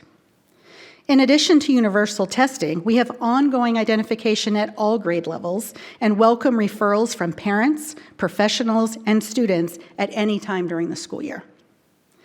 The gifted identification process is multi-criteria, and the school-level identification placement committee considers data and input from many different sources when making decisions. In addition to aptitude and achievement test data, we collect work samples and input from classroom teachers, parents, and the students themselves. ESOL and special education professionals are included in the decision-making for students who receive those services. As mentioned on slide 5, we now identify students in general intellectual aptitude, which captures strengths across many disciplines, as well as general strengths not tied to a specific academic area. We partner with parent liaisons, translation and interpretation services to remove language barriers for our families. I'll speak more about community outreach, professional development, and enrichment lessons in the coming slides. The next program goal is delivery of services. Virginia regulations require continuous and sequential gifted service options in grades K through 12. Options must include time for identified students to work with age-level peers, work with intellectual peers, academic peers, work independently, and foster intellectual and academic growth. In PWCS, gifted services are delivered through a pull-out resource model. At the elementary level, students work with a gifted resource teacher on a weekly basis. The amount of time increases by grade level from 25 minutes per week in kindergarten to a full academic day in grades 4 through 5. We know that gifted learners are gifted every day, not just the day they receive services, and for that reason, gifted teachers collaborate with classroom teachers to ensure that instruction is differentiated. In the first photo at the top of this slide, you'll see 2 fourth graders at Loch Lomond Elementary School. They created a prototype for a chicken habitat, then used computer programming and Makey kits to add interactive components to the model. At the middle school level, 6th and 7th grade services are offered through the arts rotation as a scheduled class. 8th grade services are offered through a scheduled class or in a pull-out model. In addition, extended classes and accelerated pathways provide gifted students with advanced content in language arts and math. In the second photo, you see 8th graders at Potomac Shores Middle School working collaboratively on an end-of-year project. High school gifted services are delivered through a seminar program. Socratic seminars facilitated by the gifted resource teacher prepare students for seminar-style classes in college. In this small group setting, students make cross-curricular connections, discuss abstract ideas, and learn to express and support their viewpoints. Their social and emotional needs are addressed in this non-graded environment. Gifted teachers connect students with resources and enrichment opportunities such as mentorships, camps, and summer residential governor schools. They can also assist with college planning, recommendation writing, and goal setting. The final photo on this slide shows 9th graders at Woodbridge Senior High School on their freshman field trip last year. They worked in small groups in the Curious Lab, an interactive and experimental learning space at the Natural History Museum in DC. We continue to make changes and enhancements to our service model at the middle and high school level so that our program is accessible and meaningful to more gifted learners. As I mentioned earlier, every PWCS school now has at least one full-time gifted resource teacher on staff. Those teachers not only serve identified gifted learners, but they have an impact on the entire school. The best way to explain that impact is to show you some examples, starting at the top left. At Haymarket Elementary, the gifted resource teacher, Ms. Lori Phillips, collaborates with 4th and 5th grade math teachers to implement building thinking classroom strategies. Building thinking classroom strategies are research-based practices designed to foster deep mathematical thinking and student engagement through collaborative problem solving and active learning. At all elementary schools, gifted teachers go into every kindergarten through 3rd grade classroom to lead enrichment lessons. These lessons nurture critical and creative thinking for all students. The next picture shows kindergarten students at Montclair Elementary School thinking like engineers as they design egg houses. At Sudley Elementary School, the gifted teacher partnered with a PE teacher to design and build a miniature golf course that all students enjoyed during their PE class. For the last 2 years, Ms. Kelly Riley and her 4th and 5th grade students at Swans Creek Elementary School have put on an SOL carnival for all 3rd, 4th, and 5th graders at the school. Students designed, built, and manned the carnival games to help students prepare for their SOLs in a fun way. The evening has been a huge hit every year. Finally, at Dale City Elementary, Ms. Bridget Pine is not only the gifted teacher there, but she's also the FACES representative, Family, Academic, and Community Engagement Specialist. Ms. Pine coordinates Saturday field trips for Dale City families to take advantage of the many enriching opportunities in our area. And the last photo on the slide shows a recent group photo at the National Zoo. I'll end this section with one more example. The gifted teacher at Belmont Elementary School, Kathy Lamont, brought a story walk to the school. Dr. Lamont leads language arts enrichment lessons outside. She develops lessons plans and shares writing ideas with classroom teachers based on the books in the story walk. This amazing project, which benefits the entire school community at Belmont, was featured in a PWS news story that we'll watch now. Please play the video. Welcome to our story walk. We are reading the book called I Wonder by Carrie Ann Holt. Think about this one. Do my toys miss me when I'm gone? What do you guys think? That we applied for a grant from Dominion Energy, and they generously donated $5,000 towards our grant. We also were able to get books through another grant through the Wisner Foundation, and they sent us about $500, which we then used for books that will pretty much supply our story walk for the next year. We have 18 stations, and they just walk together, and they can either take turns reading the stories, or the teacher can do a guide along. They enjoy nature at the same time as learning and encouraging reading and writing. It can be incorporated in different academic aspects. You guys are going to be able to pick one of those, and you will be writing a letter. If you were writing about this sandwich, do sandwiches get mad when you bite them? I like reading because it helps you learn. The importance of reading for us and why we decided to do the story walk is because reading is fundamental to all of the stuff that we teach our kids throughout the year. So if they can learn how to read and enjoy what they're doing, they're going to be able to pick up on a lot of the stuff that we try to teach them during the school year. I wonder why I wonder so much. Because you are wonderful.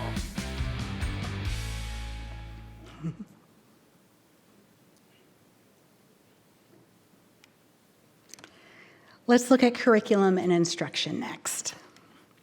Virginia regulations outline the type of learning experiences that gifted students need: advanced content and pacing of instruction, original research or production, problem finding and solving, higher level thinking that leads to generation of products, and focus on issues, themes, and ideas within and across areas of study.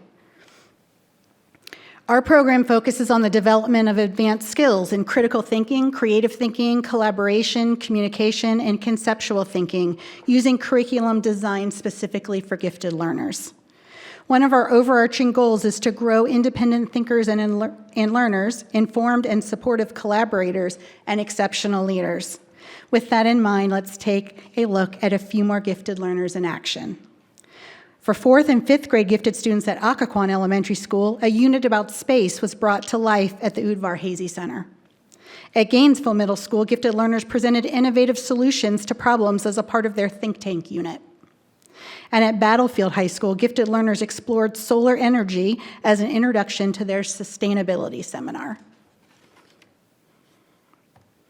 The second overarching goal of gifted education is to prepare students for advanced coursework, dual enrollment classes, post-secondary education, and future careers.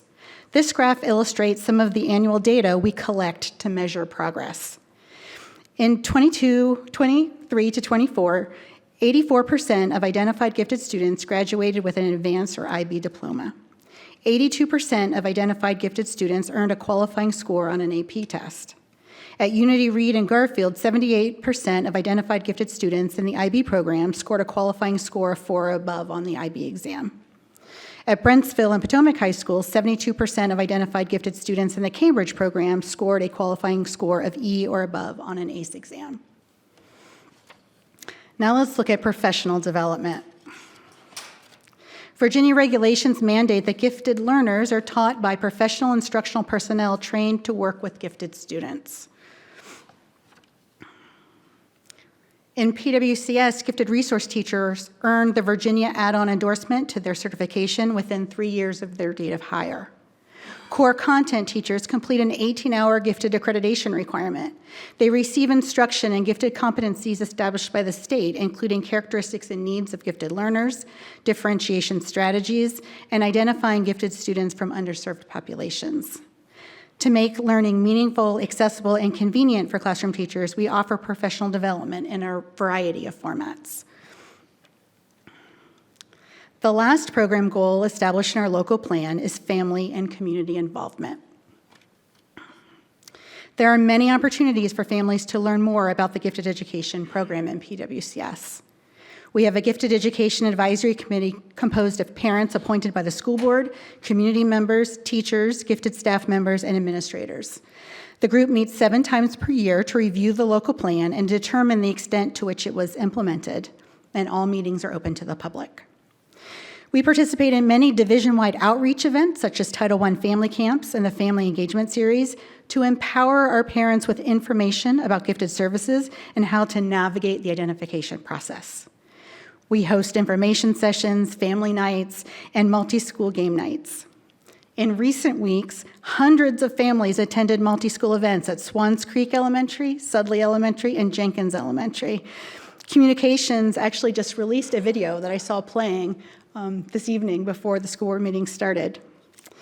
We have a robust site for parents on pwcs.edu that includes information about enrichment camps and programs, books, games, websites, resources, webinars, and helpful hints for the identification process. Gifted resource teachers have communication plans in place to ensure consistency of communication across the division. I would like to close with an invitation to all of you. On Saturday, May 3rd, we're hosting our 3rd annual Parent Advocacy event here at the Kelly Leadership Center. This yearly event connects parents with resources and information about parenting gifted children. This year, our event will feature 2 speakers. Emily Kircher-Morris is a licensed professional counselor and author who specializes in neurodivergence.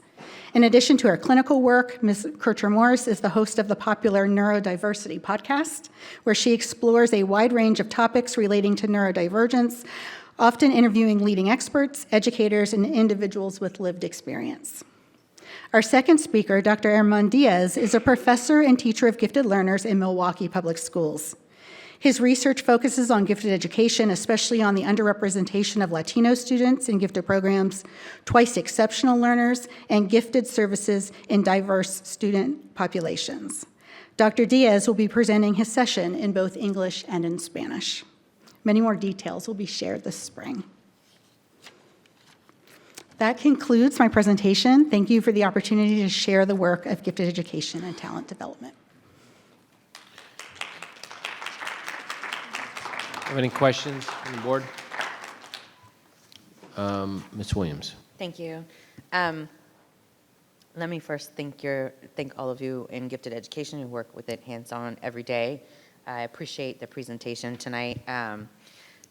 For those who don't know, as a former Prince William County Schools graduate, I was not afforded the opportunity to even test into gifted, and then became a parent of a lovely and amazing gifted student who was so gifted that I became on a first name regular basis with our, at the time, gifted coordinator, which is how I ended up serving on the Gifted Advisory Committee. I am extremely proud of the work that we have done from where my knowledge base started to where we are now with our gifted programming and our gifted students. I know it's been years of retraining teachers, defining or expanding the definition of what a gifted student looks like, educating our community on what a gifted student looks like. I can remember the stereotypical gifted profile of a student was one who was a straight A student and rigorous in their note keeping and timekeeping and never missed an assignment, only to learn myself from attending one of these seminars that is quite the opposite of the typical profile of a gifted student. I am curious to know, as we talk about our Hispanic community and our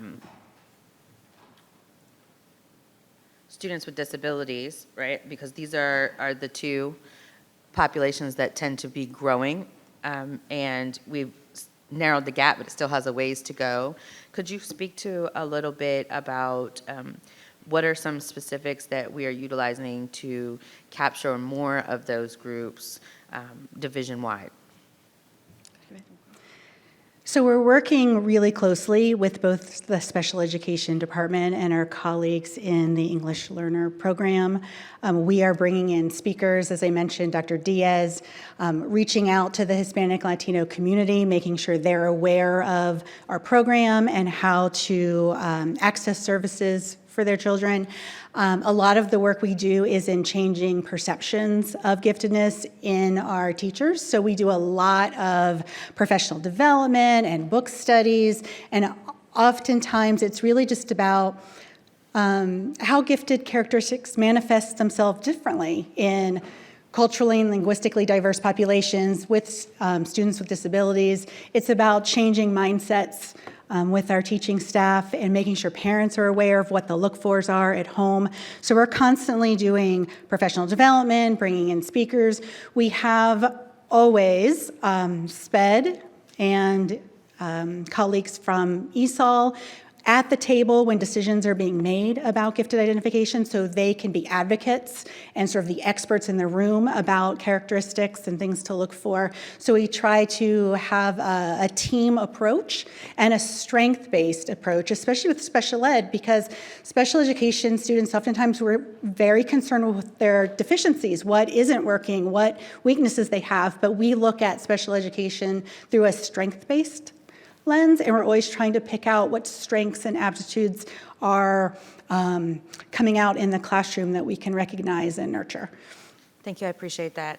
I'm wondering if there's opportunity. I'm always trying to be proactive, and I know that we message our school families and communities a lot. And one of the things that I'm hearing back from a lot of our, especially my community, right? Our parents who are new to this country, or English is not their first language, or they're new to this public school system here, they often feel very overwhelmed by the amount of communication that we have. And it's hard sort of for them to absorb everything that comes through. I mean, naturally, we can see what's going on in the news today. It's every day, it's a new thing. Most people are like overwhelmed and tuned out. Is there opportunity when the beginning of the school year starts? And parents are either registering their students and filling out papers, or back to school nights, or things where we capture the widest audience of our school community to maybe bring this up in a digestible way. I've been to the parent Title I camp, love it. There's sessions on it. I know that we do it throughout the year, but is there an opportunity to maybe sort of give a simplified intro?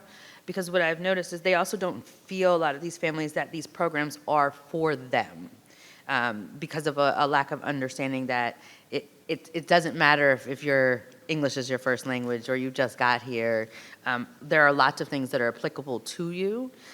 How are we, or have we given thought to how to sort of bridge that gap? Yeah, so one of the great gifts that we have now in our program is a teacher at every school, and that has been a game changer for us. So we have a full-time, 5 days a week gifted professional who can make those connections with the community and with new families as they enter the school.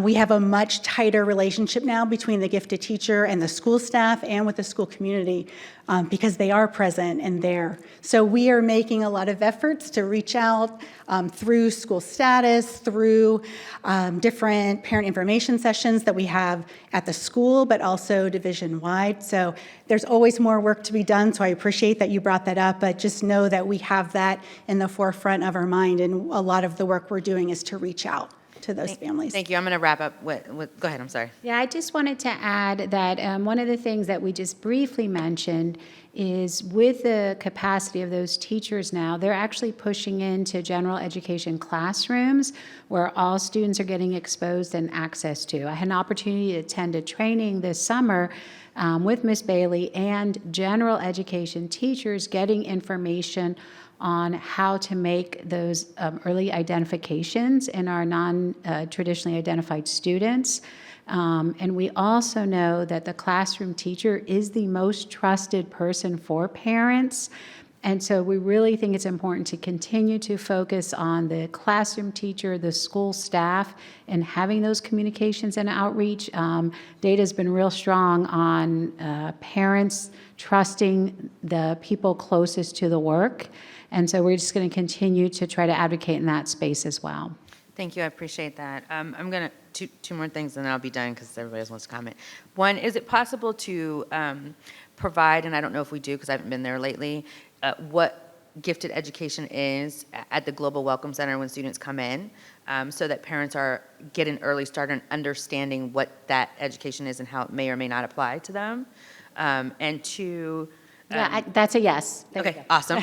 And awesome. The other thing is utilizing parent liaisons. I saw that they were involved, and so are they also educated to deal, because they're another trusted person in a building besides a teacher, and sometimes even more trusted? Yes, thank you for bringing that up. We have trained our parent liaisons for the past 2 years. I've done a training with them about the gifted program, what it is, how to access it. I've walked them through the identification process and given them a document with some commonly asked questions and talking points for families. So yes, the parent liaisons have all been trained in our work. Thank you. And then the last thing I'm always harping on is high school students, right? Having been a parent of a high school gifted student, are we doing any modifications to the pull-out program? Because I know that causes a lot of strife for some of our gifted students, right? They don't feel that it's a worthwhile or value in the way that we educate them. And then also there are some classes that are considered gifted, right? But that's not always the same sentiment that our students feel. So I'm wondering, how are we expanding those opportunities for our gifted students at the high school level to make it a more meaningful experience for all of our gifted students and not just some that like the current programming?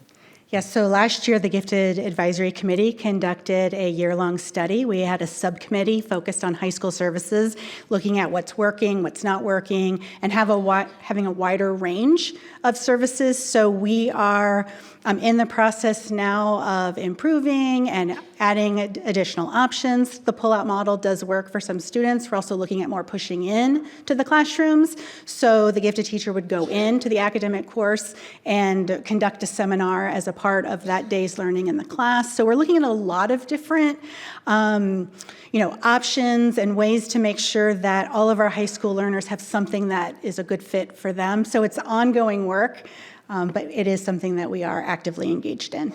Thank you, and I'm sure we'll get updated as a board. I just want to take time to thank you again for all of your work. It is a heavy lift in educating our school community what a gifted student is, how we can best educate them, and the work that has been put in definitely shows. So I just want to appreciate you for everything. Thank you. Thank you. Ms. Wall and then Ms. Tredenik. Thank you for the presentation. It was great to hear some of the things that are happening in Gifted, and especially on the identification process. I have 3 questions, but my first comment is I'm glad to hear that the full-time gifted resource teacher in every school is making a difference, because that's something I specifically advocated for as one of the first things when I was on the board. So I'm glad to hear. I know having that extra staff member in the building dedicated to gifted makes a big difference. So I'm glad to hear that. That was my suspicion all along. So, but my first question is has to do with identification, and I think for the benefit of the community, I sometimes get asked this question: if are we lowering the threshold for our acceptance into the gifted program based on whatever data we're using, or are we just doing a better job of identifying students who are demonstrating a high level of accomplishment or potential? So if you wanted to just kind of address that, because that is sometimes a community concern when you see, oh, well, look how many students we're finding, we're growing our program. Yes, so that is a misperception. Thank you for bringing that up. I would say that the improvements and enhancements that we've made to our identification practices have only made identification better for all students. It's helped us to more accurately identify strengths and aptitudes in all student populations. Okay, that's good to hear. And I know for my kids in particular, when moving into a gifted program, they were all identified, which I wasn't surprised at, and they benefited a lot.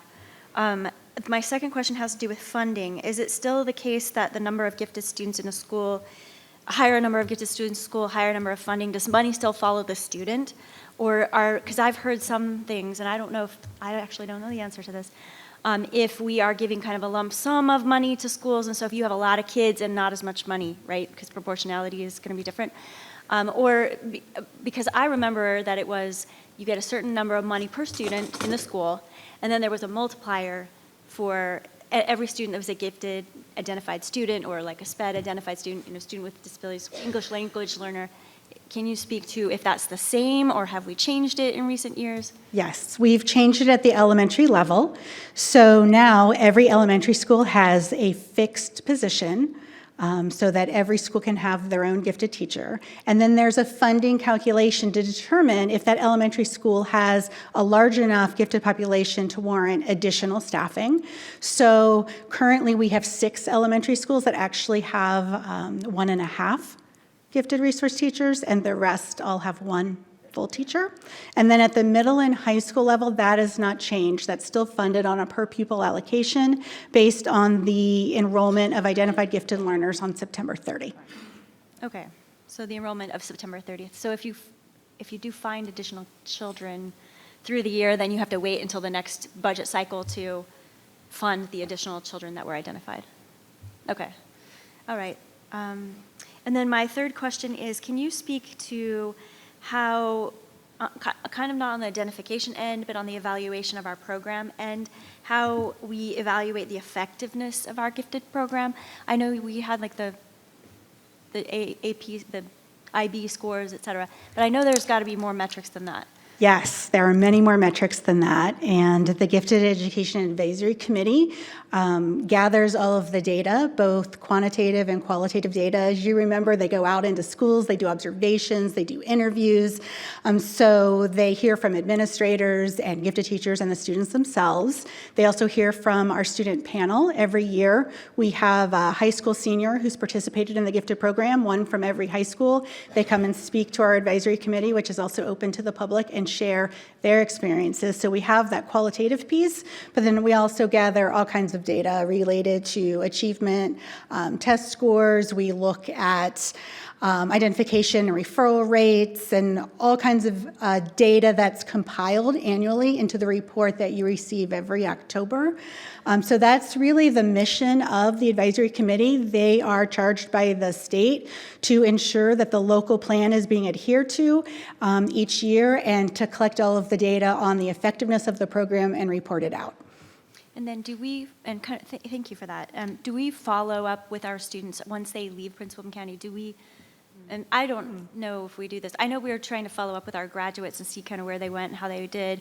Do you know if we are tracking our specifically gifted students to see like how they do or where they go, or we have do they graduate college? Yeah, we can through our National Clearinghouse data. Gifted is a category where we can look at their enrollment and persistence in college for 6 years following graduation. But the same as we would track other students, gifted is an indicator where we can differentiate by. So to some degree, yes. In terms of individual student follow-up, no. Okay. So broadly, yes. Broadly, Individually, yes. no. Okay, just looking at ways to, continually evaluate, like how was our end product? Like, did students gain something from the education that they received, and where did they go with it? So. And I do want to add, through the CIP process, the division-wide focus on comprehensive improvement. Ms. Bailey also tracks and works closely with our content area to track gifted student success as pass advanced in math and ELA. And so she's continuing to look at it in individual level, SOL level, and in all those indicators on our continuous improvement planning cycle. Okay, great. And I'm assuming that also includes like the NUM squat and the PSAT, the SAT. I'm sure it does. Correct. Okay, great. We actually use PSAT as a data source that we collect at the high school level to build screening pools, for So gift if a student identification. does really well on the PSAT and maybe we haven't identified them as gifted, then we can pull them in and get them involved. Okay. Thank you very much. Ms. Tredenick. Thank you so much. I'm so glad I finally got a turn. I wanted to ask, I know Ms. Wall asked about per pupil funding. Is there an extra stipend that the gifted departments get? Or the gifted classrooms get? So at the elementary level, they get a stipend for instructional resources. Is that based on how many children are in the room, or It's is they that have the same across the county? It's the same in every elementary school for resources, and then centrally we purchase quite a bit of curriculum and resources for all of the schools as well. Do all of our gifted programs across the county have the same amount of children in them? No, every school is different. Okay. So that could possibly be something that we look into, giving a higher stipend where there's more kids, like we're talking about per pupil funding, giving more money where there's more kids in a gifted program, possibly? Yes, okay. Absolutely. And then something else that we spoke about in our 2x2 was the middle school and high school decline in gifted. Personally, I know that with my own kiddos, we talked about the mitigation that's gone in place in the last 3 years in order to help with that and make it a little bit more appealing so our kids are not missing the same activity each day, such as PE, in order to be a part of the gifted program. Can you talk about that a little bit?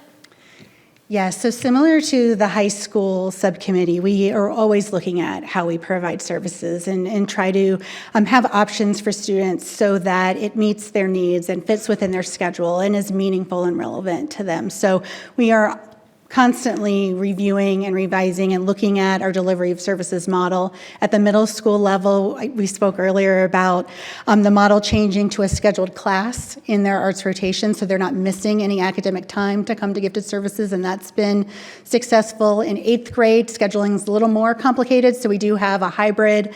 Some schools are doing a pull-out model, others are doing a scheduled class depending on the other courses that the student is taking. But just so you know, we're constantly, examining what we're doing, surveying kids, surveying parents. We gather data to try to make a program that works for everybody. So it's an ongoing process. Yeah, and I would add for high school, one of the oddest things that's had a big impact on enrollment is they changed the name of the courses. Because what we found is the students weren't necessarily valuing how it reflected on their transcript. And so that was feedback they got through the committee, and that change has had a pretty big impact. I heard at the senior seminar last year, several students called that out, that they felt now that it was represented as a gifted services program on their transcript, they felt more positive about participating in it. Yes, that's right. And we also changed the criteria for sequential electives, which is a graduation requirement, that the gifted classes in high school now fulfill that requirement. So those are some new changes in the past couple of years based on the feedback that we've gotten from students and parents that are making a difference.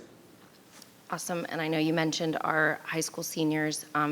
We talked a little bit about the other services that our gifted teachers help with during class for our seniors. Can you touch on that a little bit? Yeah, sure. I talked about that on slide 17. So the gifted teachers do provide a valuable service. They help students learn about opportunities. They can connect them with camps and mentorships and summer residential governor's school. They do a lot of recommendation writing because they really get to know the students well. Many of the gifted teachers work with those students for 4 years, so they can help them with goal setting and college planning and advising. So they really do provide a really valuable service to not only high school seniors, but high school students from 9th through 12th grade. Thank you both. Lisa Zargarpur. Thank you for your presentation. Many of the questions I had have already been asked and answered, but it did occur to me when you're talking about the kids in high school, maybe even middle school. I know my children who were involved in the gifted program weren't necessarily motivated to take them, and I know you just talked a little bit about high school. I remember a counselor or somebody telling me, well, they can just take AP. And I really want people to understand gifted is not an overachiever. It's not necessarily that kid. And it's not necessarily, someone who is always scoring high on tests. I had one of those too. She got perfect scores on her SOLs. She's not in college yet. She's still working, and she's been graduated 2 years now. So there's different things that happen with gifted kids, and I'm curious to know if you see one falling off, what do you do? Does it happen as much now, or? Yeah. So that is another role of the high school gifted resource teacher. Now that we have the early warning system, they are aware of students who are struggling or maybe who aren't on track to graduate or to graduate with an advanced diploma. So that's a role that they can play in that advising. We do know that AP, IB, Cambridge courses, those satisfy a need for advanced content. But gifted learners also have, other needs. In addition to advanced content, they have social emotional needs, intellectual needs. There are other factors that the gifted program can nurture and develop beyond just that college readiness academically. Yeah, thank you for that. So I teach in Fairfax County, and I'm in a school that is a level 4 advanced academics program. In my school, when you hit 3rd grade, you are immersed in complete gifted programs with peers in your class. Now, in my school, once my kids hit 4th, 5th, and 6th grade, I see them mixed up for my content. But it is definitely interesting when you talk about differentiation. When I see those mixed classes, the differentiation range in a class of only gifted kids is this wide. And when I hit the other ones, it's much bigger. Can you speak a little bit to how you're supporting the classroom teachers in reaching those differentiation possibilities with the range they have in their classrooms?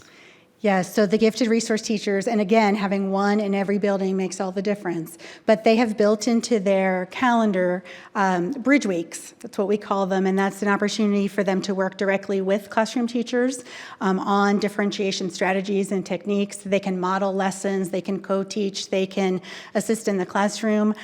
We also have a differentiated services plan, so every fall, the gifted teacher works with the grade level teams to talk about throughout the year what opportunities are there for differentiation, extension, opportunities to give choice to gifted learners. And we also have our students cluster grouped. So part of the services in the classroom are differentiated classroom services. We ask principals when they're making classroom placement decisions every spring to group students together. So a classroom teacher isn't just differentiating for one gifted learner. He or she has a solid group that they can work with and differentiate and extend. So we really support the work through our gifted teachers. We also write enrichment and extension opportunities that we share with the content areas, so they're embedded into the unit planners.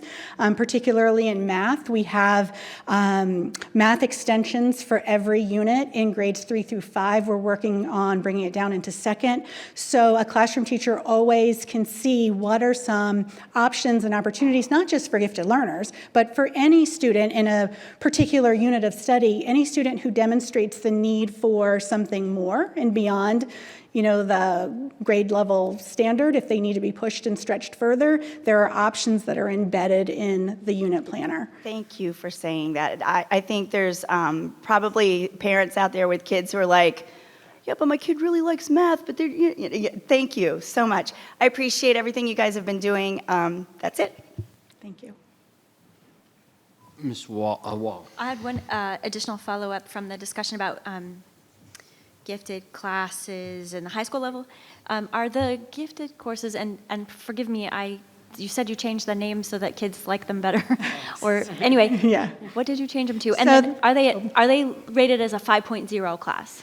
They're not a weighted course, but they do qualify for the sequential elective requirement. We used to call them, if you recall, GEMS, which was a bit misleading and caused some confusion, not only internally, but on transcripts as students were applying for college and that type of thing. So GEMS stood for Gifted Education Multidisciplinary Seminar. So it made complete sense to us, but it didn't make sense necessarily to the general public or to college recruiters.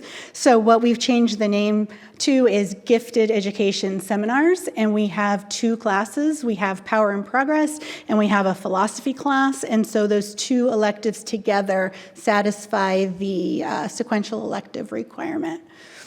Okay, good. And then is AP Research and AP Seminar, are they still kind of considered gifted? Yes. Those are 5.0 classes. Yes, and we encourage our students to enroll in those classes. They do satisfy, a lot of the work they do in those classes is very similar to the seminar program that we offer, and it does give them the option of having the weighted course. The weighted GPA. So do we, if it's not a 5.0, is it a 4.5? Or is it just a 4? It's a 4.0 currently. Okay. So I'm going to weigh in on that one. I want to know, you don't have to answer tonight, why it is not a 5.0 and what Fairfax and Loudoun do for their equivalent courses. Ms. Wall and I worked about, let's call it 5 years ago, there were about 30 courses in the school division that were not weighted, that Fairfax and Loudoun had weighted. It puts us at a significant disadvantage. It may challenge enrollment, especially of the top students who, when you take a 4.0 class and get an A, your GPA goes down, right? When you're compared to everyone who's running a 4.5 and 6. So you can't afford to take a 4.0 class. I mean, that's the strategy of most students at high school, that if I take a 4.0, get the A, my GPA goes down. Yeah, I appreciate that request, and we're happy to follow up on it. We are simultaneously conducting a code review division-wide this year. So we are looking at every coding and every weighting as part of an audit this year. We can add that layer of interest to the discussion as well and compare the weighting between the divisions. Great, thank you. Yep. Mr. Jesse and then Ms. Williams. I just want to say thank you for everything that you're doing, and also thank you for making sure that people understand that this is not we do this and some people are going to go down. No. This is across the board all, and it's an important program. I have a daughter who was either A or F student all the time, because if she didn't like the teachers and she didn't care and whatever the grade was. But then she got enrolled in the IB program at Garfield, and it's changed her life. She loved the competition. She loved to be with it. And when she went down to UVA, not UVA, but the other college, she didn't get in the honor roll right because she wasn't invited, but she said, don't worry about it, I'll get in. And she did, and she did well. The competition in the schools and the rigor in the school is important because kids love that, even though they don't want to admit it. But thank you for what you do. I'll do Ms. Williams and Mr. Wilk. Thank you. I just want, I want to start with clarification. Ms. Wall asked a question about tracking your students. And could you just, if I understood what you were saying, you're able to track the students through their post-secondary college? Is that what you're saying? Yes, ma'am. Okay, so I would caution, because being a gifted mother myself. My student didn't really go to college, went to culinary school.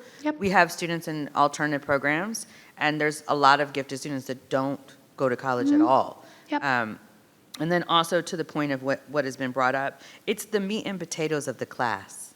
You know, we are all looking for different things. Chairman Lateef talks about the weighting and Ms. Wall, and that's very relevant too. But it's the material in the class.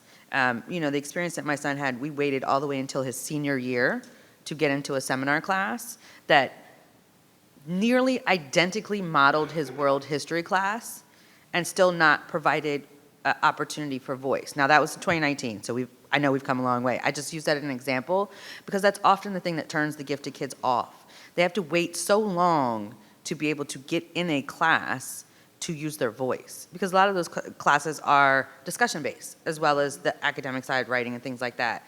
And so I would just encourage that we have those opportunities throughout the student's academic career and not only have them but make them meaningful. I was joking because a few of us laughed when we were talking, Mr. Jesse said about A or F students. I was that student because I fit that profile. I almost dropped out of high school because I didn't have the opportunity to express my intellect in a meaningful way and was often penalized for it, right? Because a lot of that category of gifted students that are the ones, rebel rousers like myself, why do I learn, who is this guy named Columbus in my history book when we don't really know what he looks like, kind of a student, right? So I want to make sure that we're also capturing those students and providing opportunity for them before they get to senior year in high school. So I just wanted to make mention of that. Thank you. Thank you. Mr. Wilk.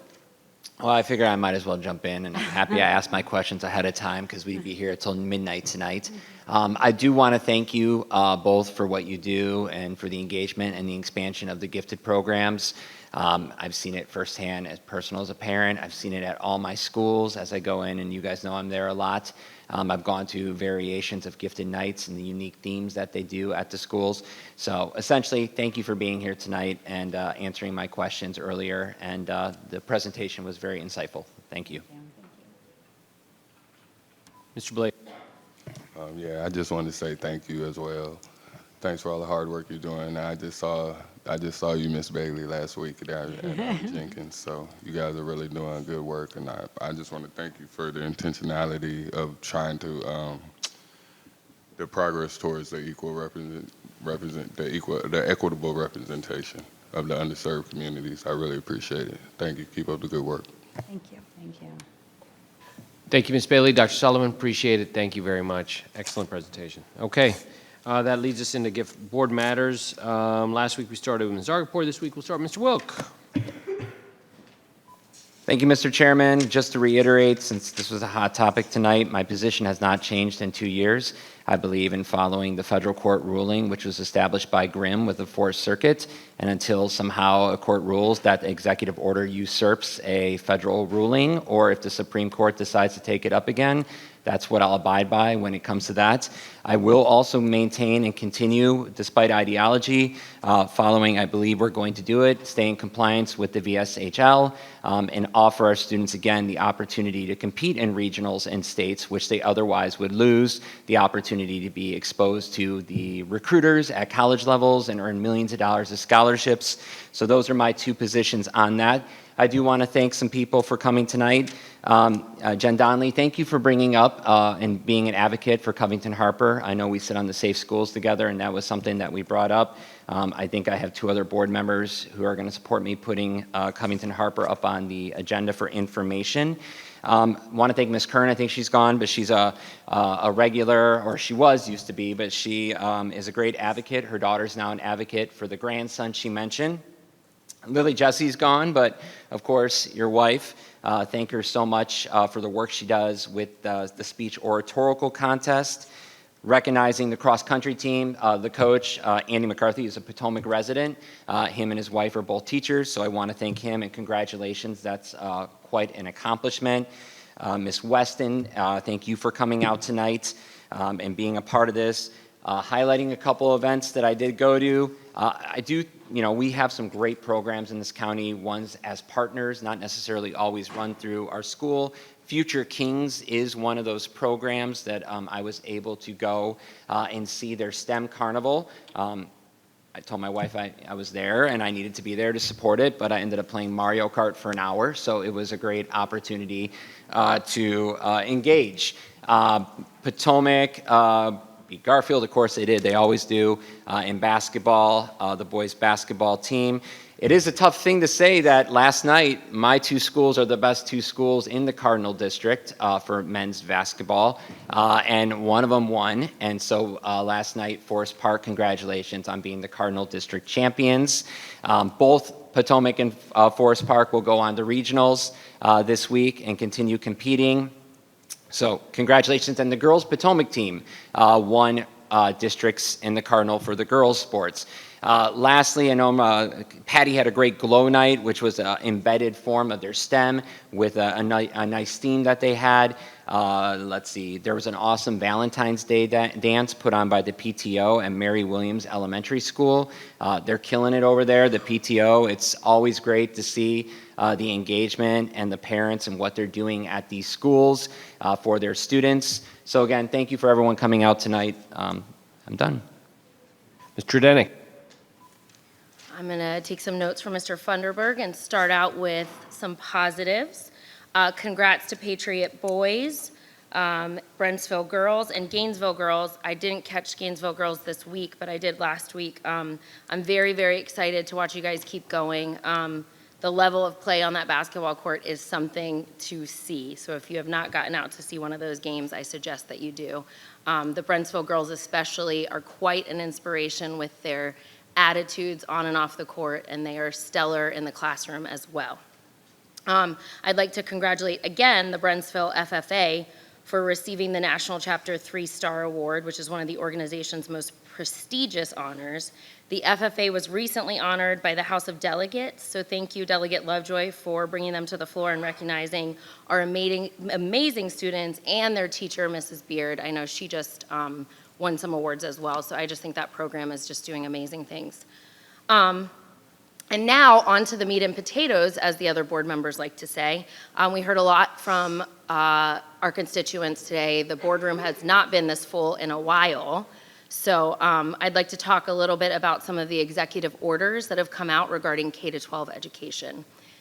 There are some things in life that should be common sense, things that shouldn't require debate. One of those is biological males do not belong in bathrooms or on the sports field with biological girls. That's not fairness, that's not equality. We cannot let distractions take our focus away from what truly matters. Educating our kids, ensuring their safety, and preparing them for success. Our schools should not be testing grounds for social experiments. They should be institutions of learning where students gain the knowledge and skills they need to thrive. Parents deserve to know that their children are protected. Girls deserve to know that their spaces and sports remain fair and safe.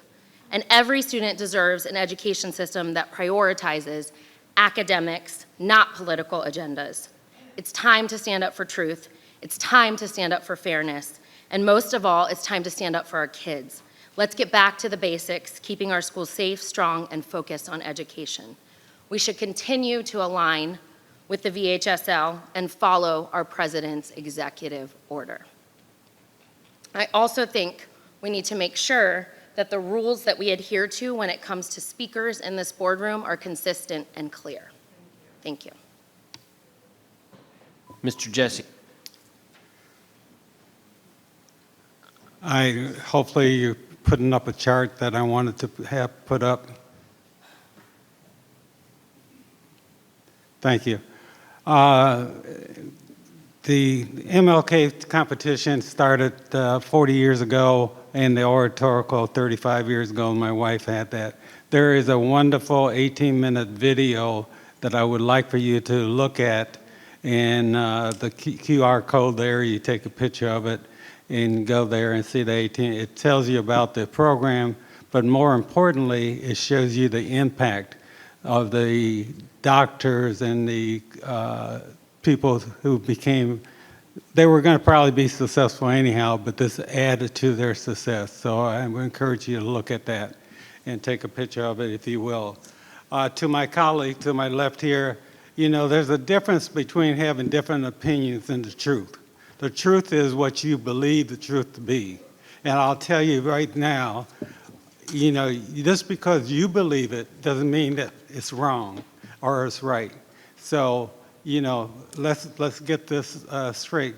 Also, you know, it's this to me, we have to do what is right for the majority of the people. And so that's all I'm going to say on that.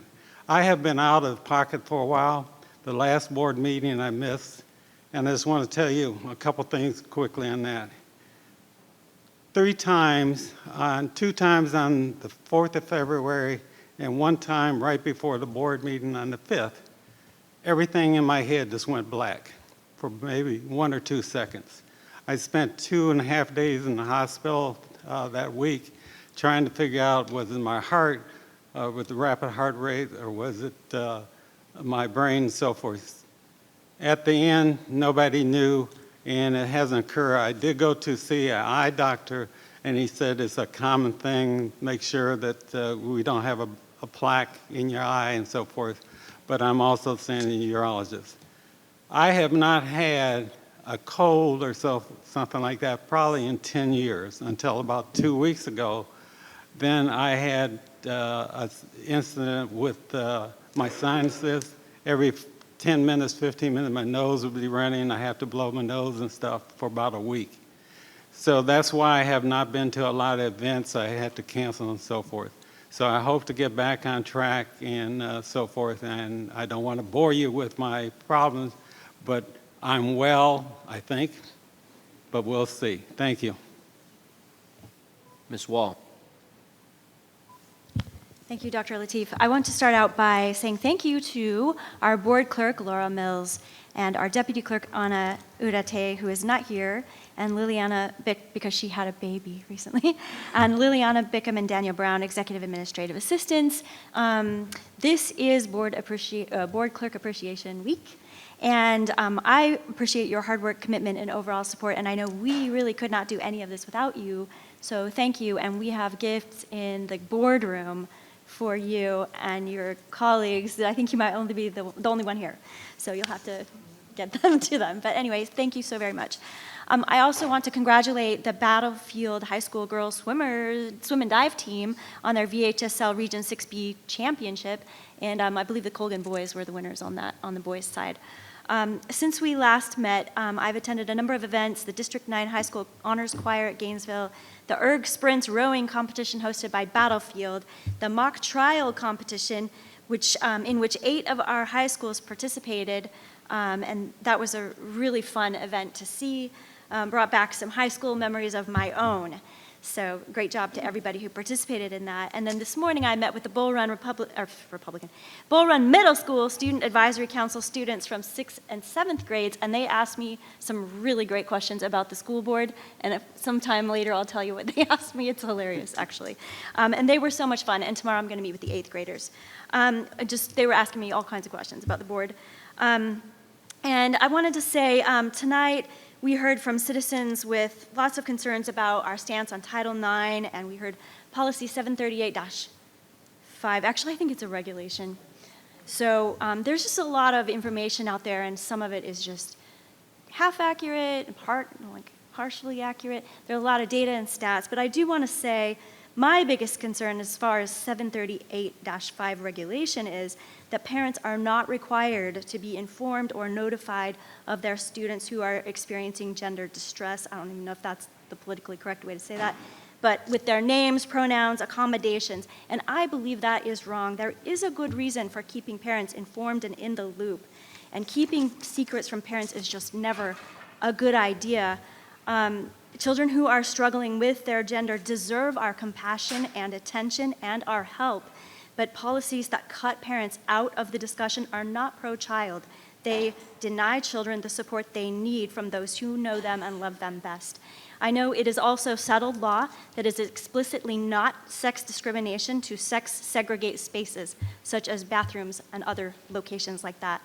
And to require parent notification and consent about their children's nonconformity is not also discrimination. I think it's important for us to remember these things. I'm going to end by saying good night. Thank you. Ms. Williams. Thank you, Chairman.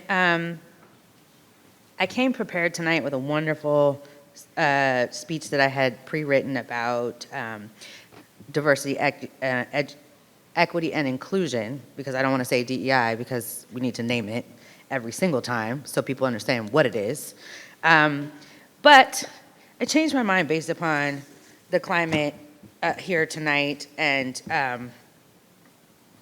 what I do want to start with, before I get into that and before I forget, is I just want to thank again our school board clerks, because as I always say, you keep us on task and on time and on topic, and it's always, as I say, herding cats. I want to thank the student representative for giving voice once again to our middle school students, because every voice matters. And I also want to celebrate, because this is the last meeting for Black History Month, one of the things that I was going to talk about is our living Black history, such as our first Black superintendent, who is also a woman, myself, who sits here, Tracy Blake, who sits here, Mr. Jesse, because every African American in existence today is living Black history, and that is accurate. I would like to include Ms. Trednick, but after serving on the Racial and Social Justice Commission, it is my understanding she does not define herself that way, and we should respect how everyone defines themselves. And if that's incorrect, please let me know, because I would love to change it. I'm sorry, I was honoring and being respectful to my understanding of what I have been told and heard.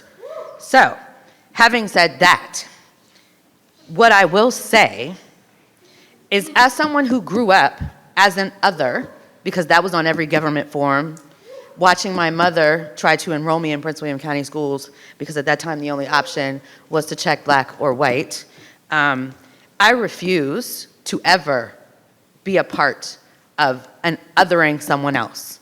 I will always stand for my rights. I will always stand for the most marginalized group. And, excuse me, I'm sorry. Did you want to correct me? Was I wrong? Let's finish I would your happily time. correct you, Ms. Williams. Was I wrong? I do believe that if we want to talk about people's race and backgrounds, we should actually do it accurately, Ms. Williams. That's why I offered the do question. believe I think if we took a blood test today, honey, I mean, I am listen, more African let's- American than you are. That wasn't and up for that's debate. a problem. But that's okay. So board members are both out of order. I'm Let's going to not cut go your there time. then. No yeah, problem. you can talk out of order, but I'm not going to We're out sit of here and order. take it. I'm not going to Fine, sit here you and take take it it. somewhere That's okay. else. Great. I mean, I was just being Ms. honest. Zargapour is next. So what I will say, because I'm going to take my time, and I'm happy to be out of order, is that fear, when you let it rule you, is for lack of education and understanding. We're in education. When you talk about safety, it is our job to provide a safe learning environment for all. Public education is for all. Just as we start our meeting with the pledge and it ends with liberty and justice for all, we better mean it when we say for all. And that doesn't mean that we aren't allowed to have differing opinions, that we aren't allowed to express those and they shouldn't be respected, because they absolutely should. But what it does mean is that we provide a safe environment for all. Policy 738, as Thank well you, as the Ms. Williams. regulations, are for everyone on both sides of that equation. If you are a trans student and you don't want to utilize those spaces, you don't have to. If you are not a trans student and you don't want to use those spaces, you don't have to. Because in this Ms. division, Williams. we believe in inclusivity. And as long as I'm on this board, I'm always going to stand for it. I have taken violence for it. And as the only one who has been invited into trans spaces to take the time to listen and hear their stories, I will continue to fight for that. Thank you, Ms. And Williams. I will do my best Thank to you. respect all. Thank you, Ms. Williams. Thank you, Ms. Zargapour. Thank you.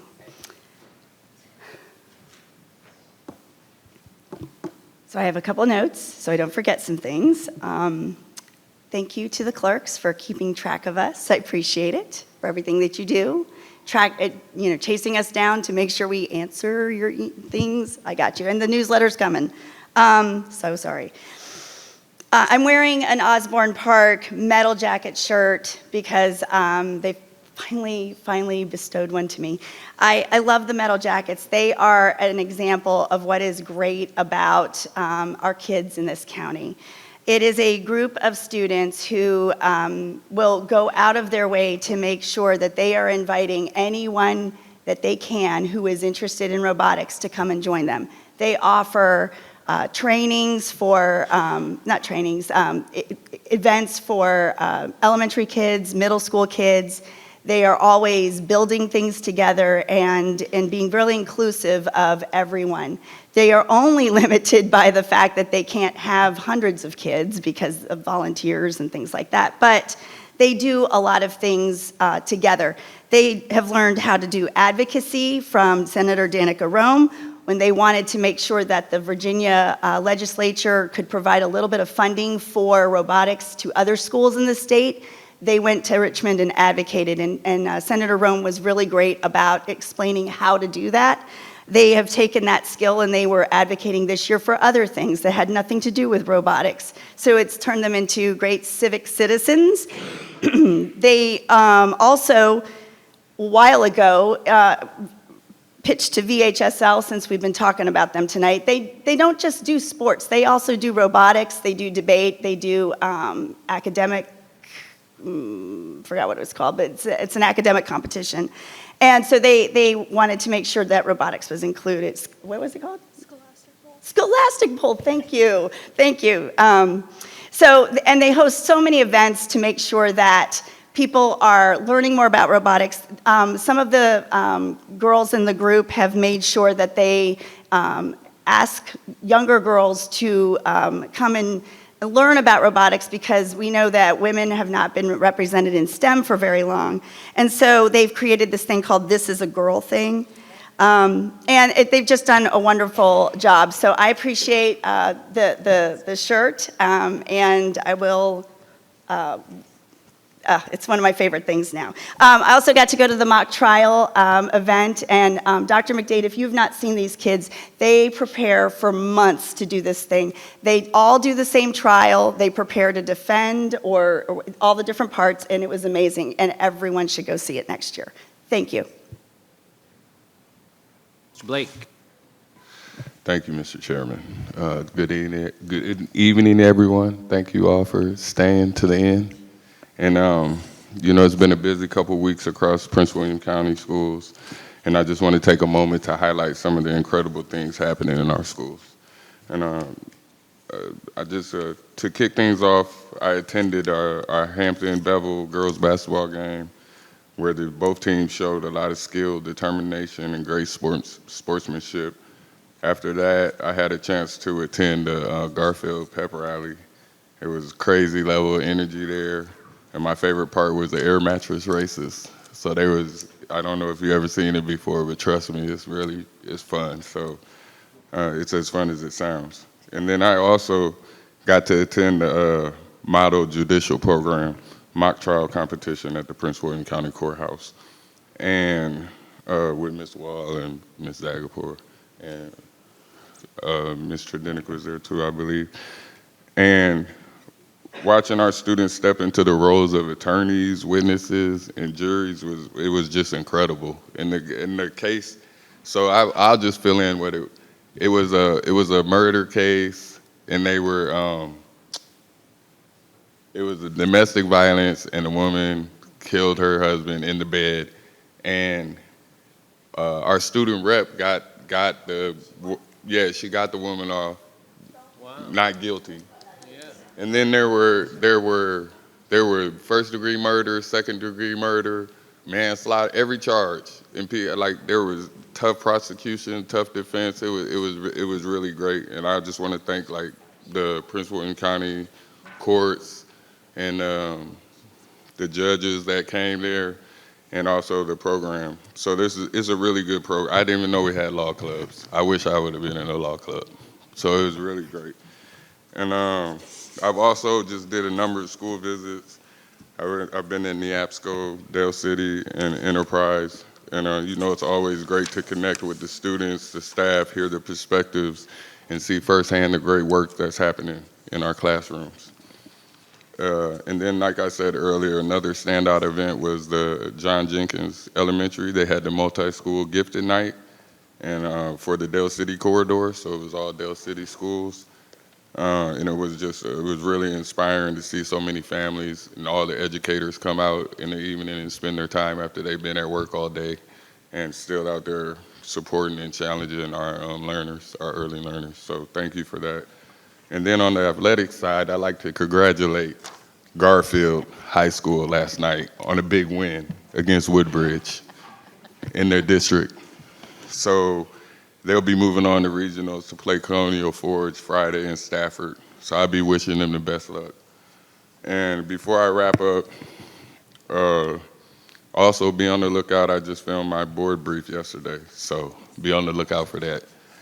And as we navigate these challenges and the opportunities ahead, I'll leave you with this. The only way forward is together.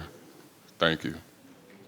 Thank you, Mr. Blake. Well, so you ended with a quote, I'll start with one. There are not more than 5 musical notes, yet the combinations of these 5 give rise to more melodies than can ever be heard. There are not more than 5 primary colors, yet in combination they produce more hues than you can ever be seen. There are not more than 5 cardinal tastes, yet combinations of them yield more flavors that can never be tasted. Sun Tzu, Art of War, 2,500 years ago. Good evening, everyone. I've been elected to this board 3 times, and I'm honored to serve here. And I ran for this office on focusing on student success, safety and security, space infrastructure, and salaries. And I never had to say it because everyone who voted for me knew it and understood it and reelected me 2 times. But it's student success for all, safety and security for all, space and infrastructure for all, and salaries for all. And this works. And that's why I'm grateful for the public here in Prince William who've reelected me twice on the work that I've done, because we have succeeded in each of these metrics across the board in all demographic groups. I am particularly proud of the superintendent we hired on this board 4 years ago. And we chose at a time that was maybe the most polarized time in American education. That was during a pandemic. And so let me tell you a little bit about her, because I think it's important. She's a child of immigrants from Belize. She is African American. She grew up on the south side of Chicago. She went to a high school magnet school. She paid her way through college, master's, and a doctorate degree. She was a teacher, a principal, and a chief academic officer for one of the largest school divisions in America. And I tell you this story not because she was the first African-American hired in a large school district in this area, and the night we hired her, I never really made a big deal about that. We hired her because she has multiple perspectives and viewpoints based on the experience and lived experience that I just described. This school division benefits from that. This board benefits from that. This community benefits from that. It is those multiple perspectives and her openness into listening to folks on all sides of every issue. There's not just 1 or 2 or 3 sides. There's many more sides on a lot of issues. And she showed that to us with her planning of the strategic plan. She showed that to us when she did the reentry plan when we came in from the pandemic. She showed that to us each year as she is now coming to complete her 4th year. I'm very proud of the fact that we have a superintendent who weighs multiple perspectives, takes into consideration multiple viewpoints, and I believe it makes our school division much stronger. As Sun Tzu said 2,500 years ago, you might only have 5 colors, but there's so many hues that come of that. And it is the same here in Prince William County, the 10th most diverse district in the nation. I would say, if you ignore the outbursts from this evening, that this board itself has multiple perspectives. I'm proud to work with these members most of the time, and I am really thrilled to have their perspectives, and I really do try to hear each of them regardless of whether I agree with them or not, and at the height of the most challenging times that I've served now 7 years across 3 presidential administrations, 2 governor administrations, and some of the most challenging times in American education history. So I believe the school division is very strong. I believe our school division is one of the best in the nation. I believe we comply with the law, and I believe we will continue to do the good work that the people elected me to do and the good work that this community expects from our school division. With that, I wish you all a great night. Thank you.